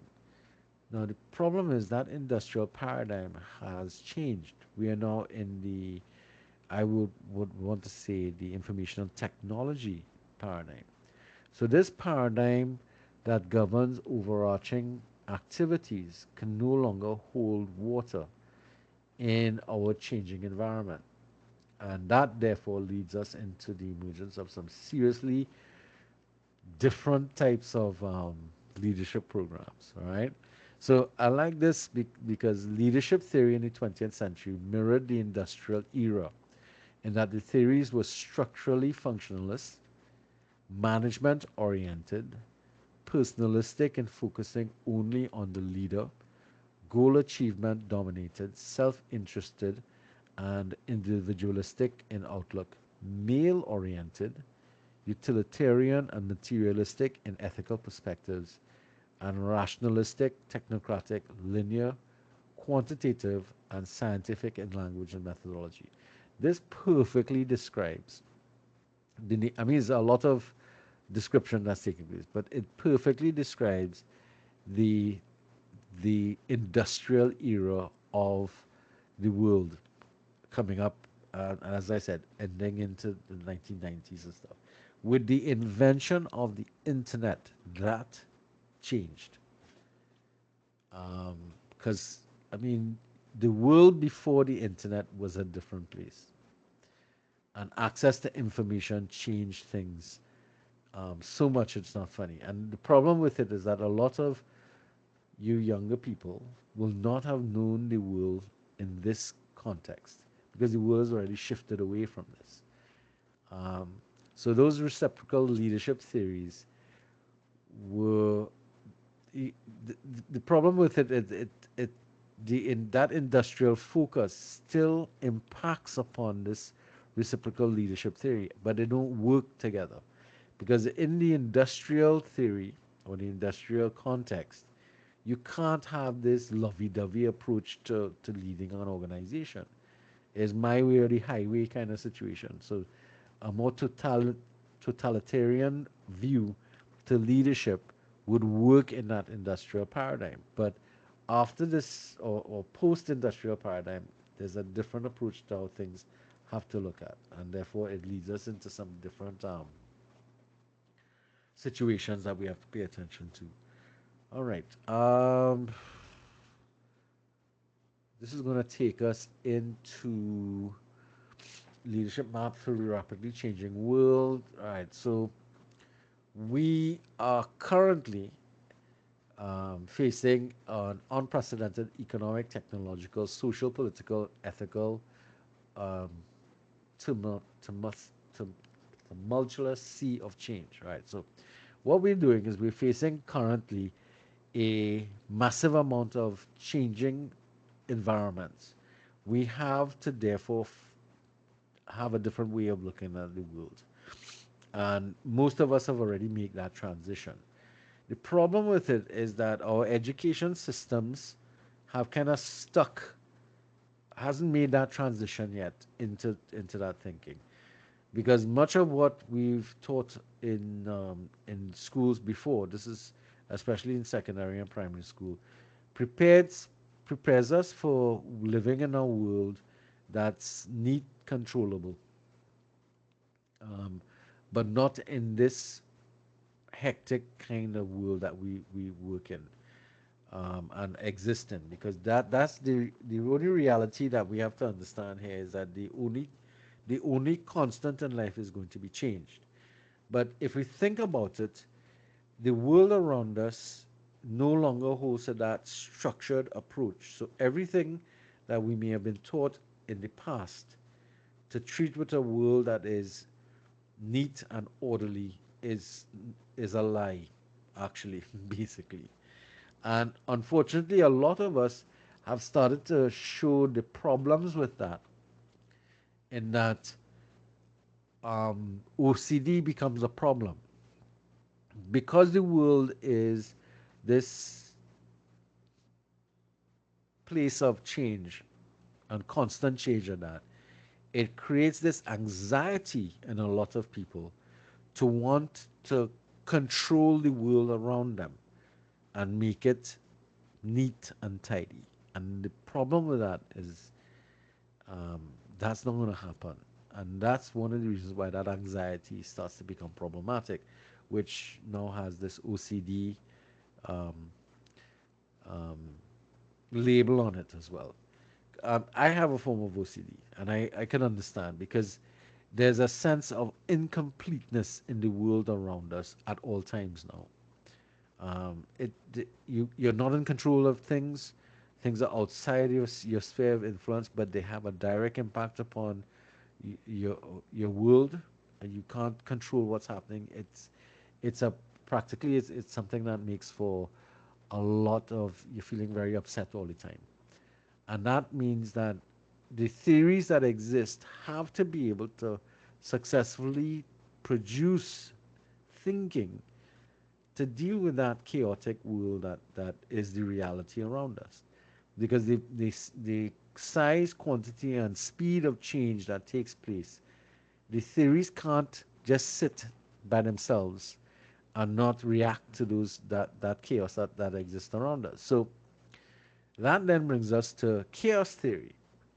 So some of you all may have come across this in the form of games, um, as well as some writing, chaos theory. Anybody ever came across chaos theory before? There are a lot of films that use that phrase, chaos theory, in the past.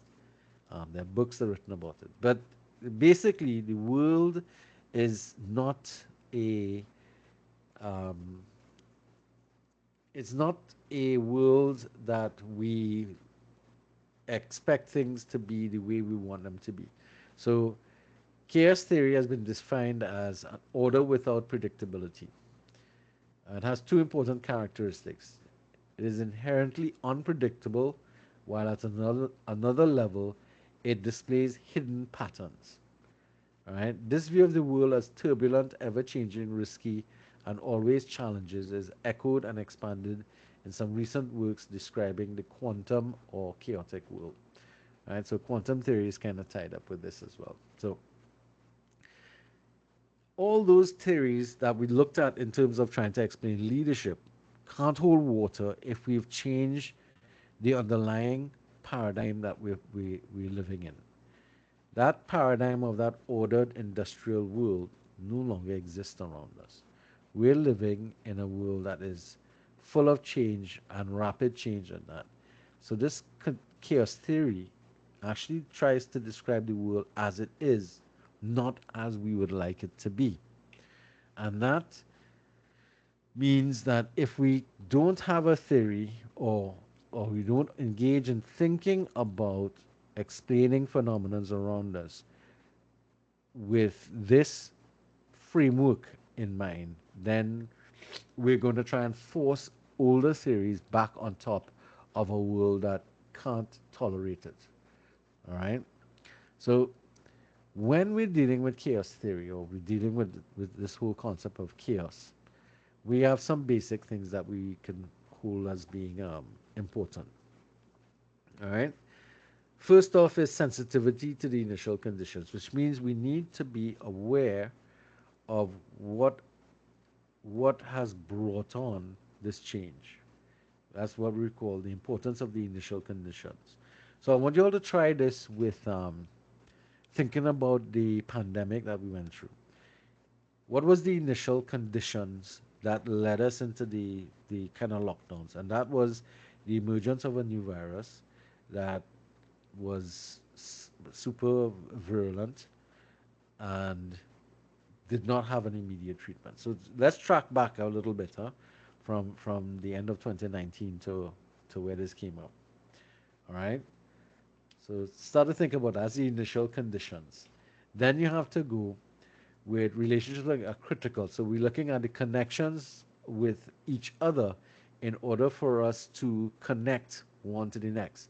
So the next area of or importance is to look at our connections, which the theory, chaos theory, refers to as the concept of andness. So now we have initial conditions, or what caused that initial conditions. Then the next concept is the concept of andness, which is it was this and that that creates this, or this and this. So that concept is making connections between something and someone. You're literally what they refer to as anding. So you have the andness and anding. So I know this sounds weird and silly, but I want you to think about what the concept is that they're looking at. So unless you and somebody else or you and something gets together, you can't do anything. So the idea is in this particular environment, you can't do things alone. You have to work with other people and other things. All right. So that's the importance of anding. And then we have, if you can therefore successfully and with the concepts of chaos and chaos theory, you would see countless examples of this action. It's also important to note a need to shift our thinking. As Alan and Cherry wrote, systematic leadership is both and not either or. Now, what does that mean? That's a kind of mouthful there by itself. It's both and, meaning that we have to be able to look at options around us and think, right, both of these would work. All right. Not, we can't only think about either or, meaning that something can be both right and wrong simultaneously. All right. And we need to understand that what we will do is we will take the little bit of right from this along with the wrong and bring something else and add it together that might be able to tackle some of the wrong there to get that sorted out. And but that comes with another set of wrongs, but some rights to be connected with another one. So you have a whole pile of anding taking place that is not either or mutually exclusive types of activities, but you bring together a set of partial solutions that will eventually lead us to a solution that might not be totally the correct one, but at least it gets us to the next step. All right? So, I know that sounds even worse because it sounds like that sounds messy. And but the reality is the world is messy. So if you're trying to solve a problem, the tendency can be to look for a single answer to it. But because people have such differing perspectives, a better idea is to look for multiple partial solutions. That's what I was just describing. You will be more likely to come up with some possible answers and begin solving the problem rather than just leaving the problem alone. So you'll get some partial solutions, and a combination of partial solutions can actually end up leading to something that will be able to patch the problem that you have. And I use the word patch literally because if you think about when software starts to give problems, you'd see that they will roll out a patch to fix it. And that's basically what a lot of the chaos system is going to be. But you have to be open to, okay, so when did the problem start? And we need the concept of anding together and the idea of no approach is wrong. We can pull the correct things from a whole set of wrong things and find a correct solution. I know it sounds like absolute rubbish, but that is the world of chaos that lives around us. I mean, think about that pandemic that we had. We had partial information. We went into lockdowns. We had these vaccines that would work or not work. Then we started to step back away from it when people started to develop some level of not, I wouldn't say immunity, but ability to fight it off. And then now we're where we are now. And then as a result of those things, a whole set of other things changed along with it. Like for example, the movement away from face-to-face classes into online classes. This and now the the country is being told, or we've been told, we need to get our students back in class. But that horse done bolt and run away already. So I don't know how we're going to be able to bring you back into classrooms because you all have already grown accustomed and have expectations of being able to attend classes from the comfort of your homes or from the comfort of your device, wherever your device is. All right, that's going to be an interesting thing. All right, so so chaos theory is chaotic in nature. All right, so let's leave this as it is. One of the firm beliefs in terms of chaos theory is that regardless of how chaotic it looks from our perspective, the system is actually in balance.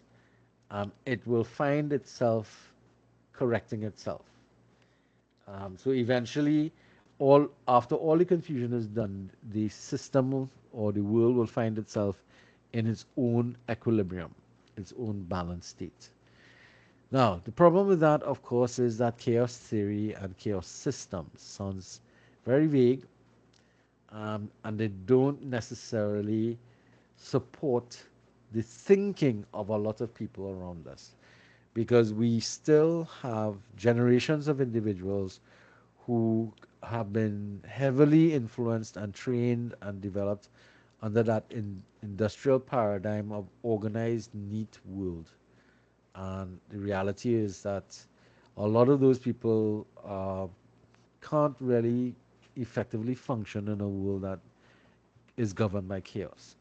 Um, I know that is challenging for a lot of people because they just can't come to grips with the fact that the world has changed this much. I mean, we talk about the generational divide between I see a lot of it on like Gen X and Gen Z and millennials and that type of stuff. And we can actually see the nature of difference in terms of how one particular generation treats with certain things. Um, to this day, my mom is not comfortable on on a computer environment. She's always afraid she's doing something wrong. She'll damage it, so she'll turn it off and leave it alone. Whereas children today just bang around stuff like that all the time, and in fact, they, they, it's a tool. Whereas for a lot of other people, computers and that type of stuff is like a wonder kind of situation. So you have to kind of walk a mile in the shoe of the person who comes from that background, that industrial paradigm, where their focus has always been on a neat, organized world, which is something that we kind of get in our lives. You're growing up, and your parents will tell you, look after your room, clean your room, keep it neat and tidy, and that's part and parcel of this whole concept of keeping the world organized around you. The problem is the world is not organized the way we'd like them to be. Ever look at it from that perspective, or ever feel that sense of incompleteness around you? Can be a daunting thing. Huh? Just be careful, but it can get yourself overwhelmed quite easily. All right, let's leave this alone. Another model that was developed in leadership is something called the authentic leadership movement, or concept. This one is really going to be, uh, I think, more of an idealistic approach to what leadership should be. Um, and it starts to speak to this whole concept.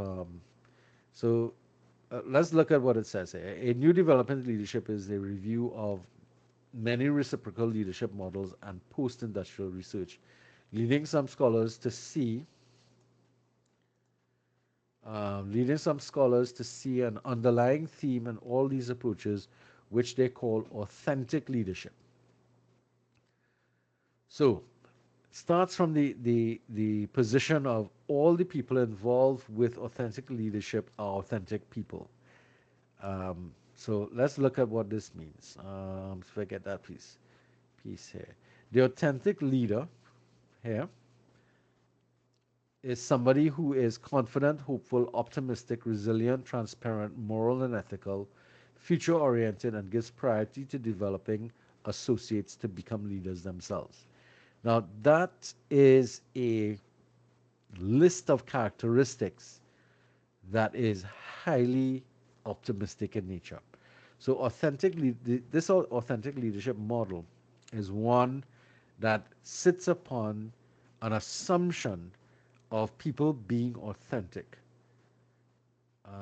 For me, this is a model that speaks to an ideal that we can actually try to approach. It's not, I think, what's the word I want to use? I don't think it's absolutely something that we might be able. I mean, I might be a little jaded in my thinking, but I mean, I would really love to work in an organization or live in a world where people are always authentic and honest with you and have the highest um, ethical standards and want the best in everybody. I would love to live in a world like that. But my experience has taught me that that's not going to happen. People have selfish needs. I have selfish requirements. And unfortunately, some people, in achieving those selfish needs, will behave in a manner which is destructive to other people and even themselves sometimes. And they will cheat and they will try to bend the world around their needs. Um, Far too often, I've seen that happen. So, the authentic leadership model, I believe, is a great model, but it sits upon the utopia of a type of individual that does not necessarily exist. Let's look at what we're talking about here. And you might find um, right here, followers are especially important to authentic leadership. Authentic leadership includes authentic followership. So everybody has to be this authentic individual. No, honest. I mean, it sounds, I don't know, almost cultish in nature if you think about it. So leaders and followers have to be transparent, open, trusting. They're always working towards worthy objectives. There's an emphasis on follower development. I mean, those are really nice stuff. But can we honestly think that everybody will work? I mean, it would be nice to get our way here, but I mean, I don't know. Can it? Can you? Do you all think this is an achievable type of leadership model? Authentic leadership? Anybody has a feeling? I mean, given what I've described so far, anybody? To me, honestly, I don't feel like it's realistic. It sounds Yeah, good on this is paper, but it looks as you fantastic stated, on paper. yeah, You're right. it's I, just that I I believe that, as you stated, people could, like, as human beings, we are inherently selfish. And hmm I would say I grew up in a generation where everyone is very competitive. So one the part where it states that, to be, well, uh, in my own words, be able to grow leaders as well too, or open an environment where people that you are training to become leaders. I feel like I grew up in an environment, or well, work for a part of an environment or generation that doesn't, where we tend to like share information to make the next person, the next hmm leader person. So to me, I think model is kind of like, I don't know if it's not suited for our generation, but it definitely doesn't seem like it would fit right in Right this. now, yeah, So, that makes sense. Thanks a lot, Mr. Sinclair. Very good contribution there. And I agree with it, but other people might think. I mean, this is a great ideal for us to aspire towards, but we will definitely fail um, based based on this because the assumptions and the standards that they're setting here are they don't seem to take into consideration the reality of the world around us. But I think though it's a nice leadership model to work towards, and kind of like an ideal for us to hold ourselves to measure our kind of the gap in which we exist. All right. Okay. So we've kind of come to the end of all the theories that we looked at, and one of the things that you'd recognize is that governing thought in the time frames had a lot of influence on the way in which theory was developed. Now, next week, well, yes, we have class next week. Next week, we're going to be focusing our attention on the um, the. All right, I'm going to put this in because it's almost half two, and I didn't take a break, so I want to give you all a chance to look at this. I'm going to put this link into the WhatsApp chat group for this class. And where are we? This is this one there. I want you all to spend some time. It's about a 5-10 minute thing. You can look at it. Um, it's a link to watch or to look at a YouTube video. Let's see if I can. Wow, did I make sure? Anyway, I may not have. I may not have.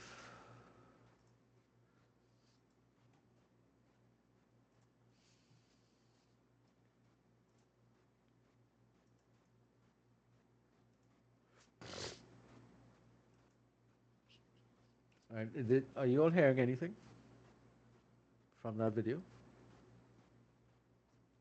No, sir. Well, All right, I it know kind why of paused. anyway. No, I stopped it because you would have heard already because it starts with audio one time. Share include sound. Okay, that should do it. All right, so you should hear it now. An introduction to leadership theory. Hearing it now? Hearing the Yes, audio sir. there now? Yeah? Yes, sir. Okay. Here is a short introduction to some of the most important leadership theories, trends, and models. These can all be instructive in understanding your own leadership style, broadening your expertise, and giving you tools to improve as a manager. Great man theory. The great man theory is one of the oldest theories in leadership. It is the idea that true leaders, or heroes, are born with the innate ability to shape history. Thomas Carlyle was a historian, and he came up with a theory based on the examples of key historical figures such as Napoleon Bonaparte. However, this premise, that leaders are born not made, has largely been refuted. The main importance of this theory is that it reveals how we have traditionally seen leaders. Carlyle's work also gave impetus to the study of leadership and development of further leadership theories. Control and domination, power and influence. Great man theory was linked to the idea of power and that leaders would naturally dominate others by the strength of their personality. This school of leadership theory is summed up in Moore's definition of leadership from 1927. He defined leadership as the ability to impress the will of the leader on those led and induce obedience, respect, loyalty, and cooperation. The point to note here is that there's no reference to the responsibility of a leader for their followers or to any moral code. It took the extreme abuses of power by the likes of Hitler, Mao, and Stalin in the first half of the 20th century for these ideas of leadership to be properly challenged. Leadership traits and skills.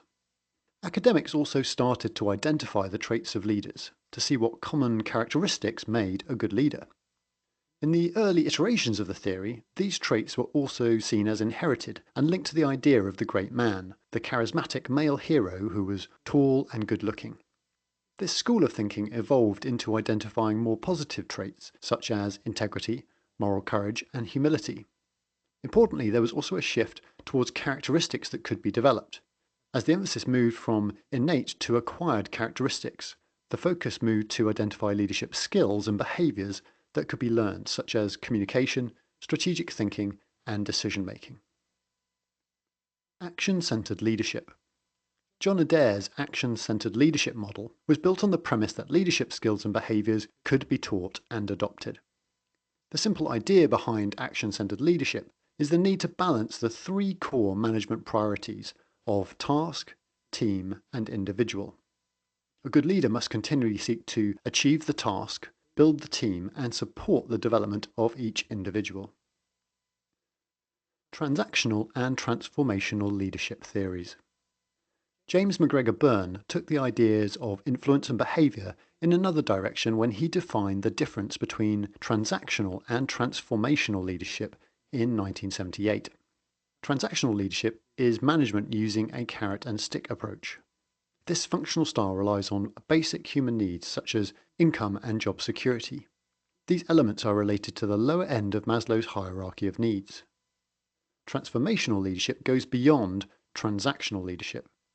This type of leader seeks to inspire people with a compelling vision and lead them towards self-actualization at the top of the Maslow pyramid. Bernard Bass built on the work of Burns and defined the key behaviours of the transformational leader as being a positive role model, providing encouragement, and supporting followers to fulfill their potential. Situational leadership theory. The situational leadership model, developed by Paul Hersey and Ken Blanchard, took leadership theory in another slightly different direction. Their model is about having a flexible approach. It demonstrates how a leader can adapt their management style depending upon the experience of the team and the individuals they are working with, while also considering the environment and circumstances they find themselves in. The leader chooses their approach, either delegating, supporting, coaching, or directing, depending upon the situation. Values-based leadership. Values-based leadership developed in response to various moral failings of prominent leaders. This school of leadership, related to trait theory, encompasses both servant leadership and authentic leadership models. The central idea is that the values-based leader has a strong moral compass and leads according to their personal values and the shared values of their organisation or community. This model stresses the importance of being a good leader, not just a charismatic one, and the ability to make the right or ethical decisions, not just effective or bold choices. Servant leadership theory. The idea of the servant as leader was developed by Robert Greenleaf. This model of servant leadership is primarily about motivation. The servant leader wants to serve others and society by raising up new leaders and helping people to move towards a positive vision of the future. They are not seeking power for themselves. Instead, servant leaders share power and empower others. Toxic or bad leaders. At the other end of the scale, academics also started to identify the opposite of values-based or good leaders. Marcia Lynn Wicker popularized the term toxic leader, and various models have been developed to identify such bad leadership. For example, Barbara Kellerman's study identified 7 types of bad leader. These are incompetent, rigid, intemperate, callous, corrupt, insular, or evil. Authentic leadership theory. The term authentic leadership was first popularized by leadership practitioner Bill George. He wrote a book by the same name in response to failures of senior corporate management, such as the fraudulent behavior that led to the fall of energy giant Enron. George advocated for leaders of purpose, values, and integrity, rather than those motivated by greed and power. George's academic colleagues, Bruce Avolio and William Gardner, then developed models around this concept, identifying the key behaviors or traits of an authentic leader. These included self-awareness and self-regulation, balanced processing of information, relational transparency, and a strong sense of morality. So that is a very quick introduction to some of the key leadership schools, theories, and models. Theory can be a little dry, but understanding these models is important. They help to give us language and concepts that help us reflect on our own leadership experience and the conduct of others. They give us tools to help and to use in our own leadership practice, and they also act as signposts of ways that we can help to develop and grow other leaders. And you can start now. Take a few minutes to reflect. Which of the leadership theories are most intriguing to you? What does this model reveal about your own leadership? Which tool could you apply in the interactions that you have today?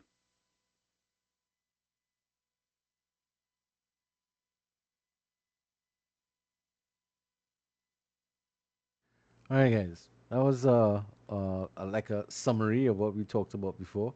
They brought us some different concepts as well. So I hope that was enjoyable as a sort of nice closure for the chapter on this. As I said, next week we're going to spend our time looking at the relational leadership model, which is the model that we're going to be looking at in much more depth in this chapter, in this course. Any questions? Any observations? Comments? No, sir. All right. Ms. Raghunath? All right. Okay. All right. Okay. So if there are no questions or concerns, I'm going to pause the recording. And thank you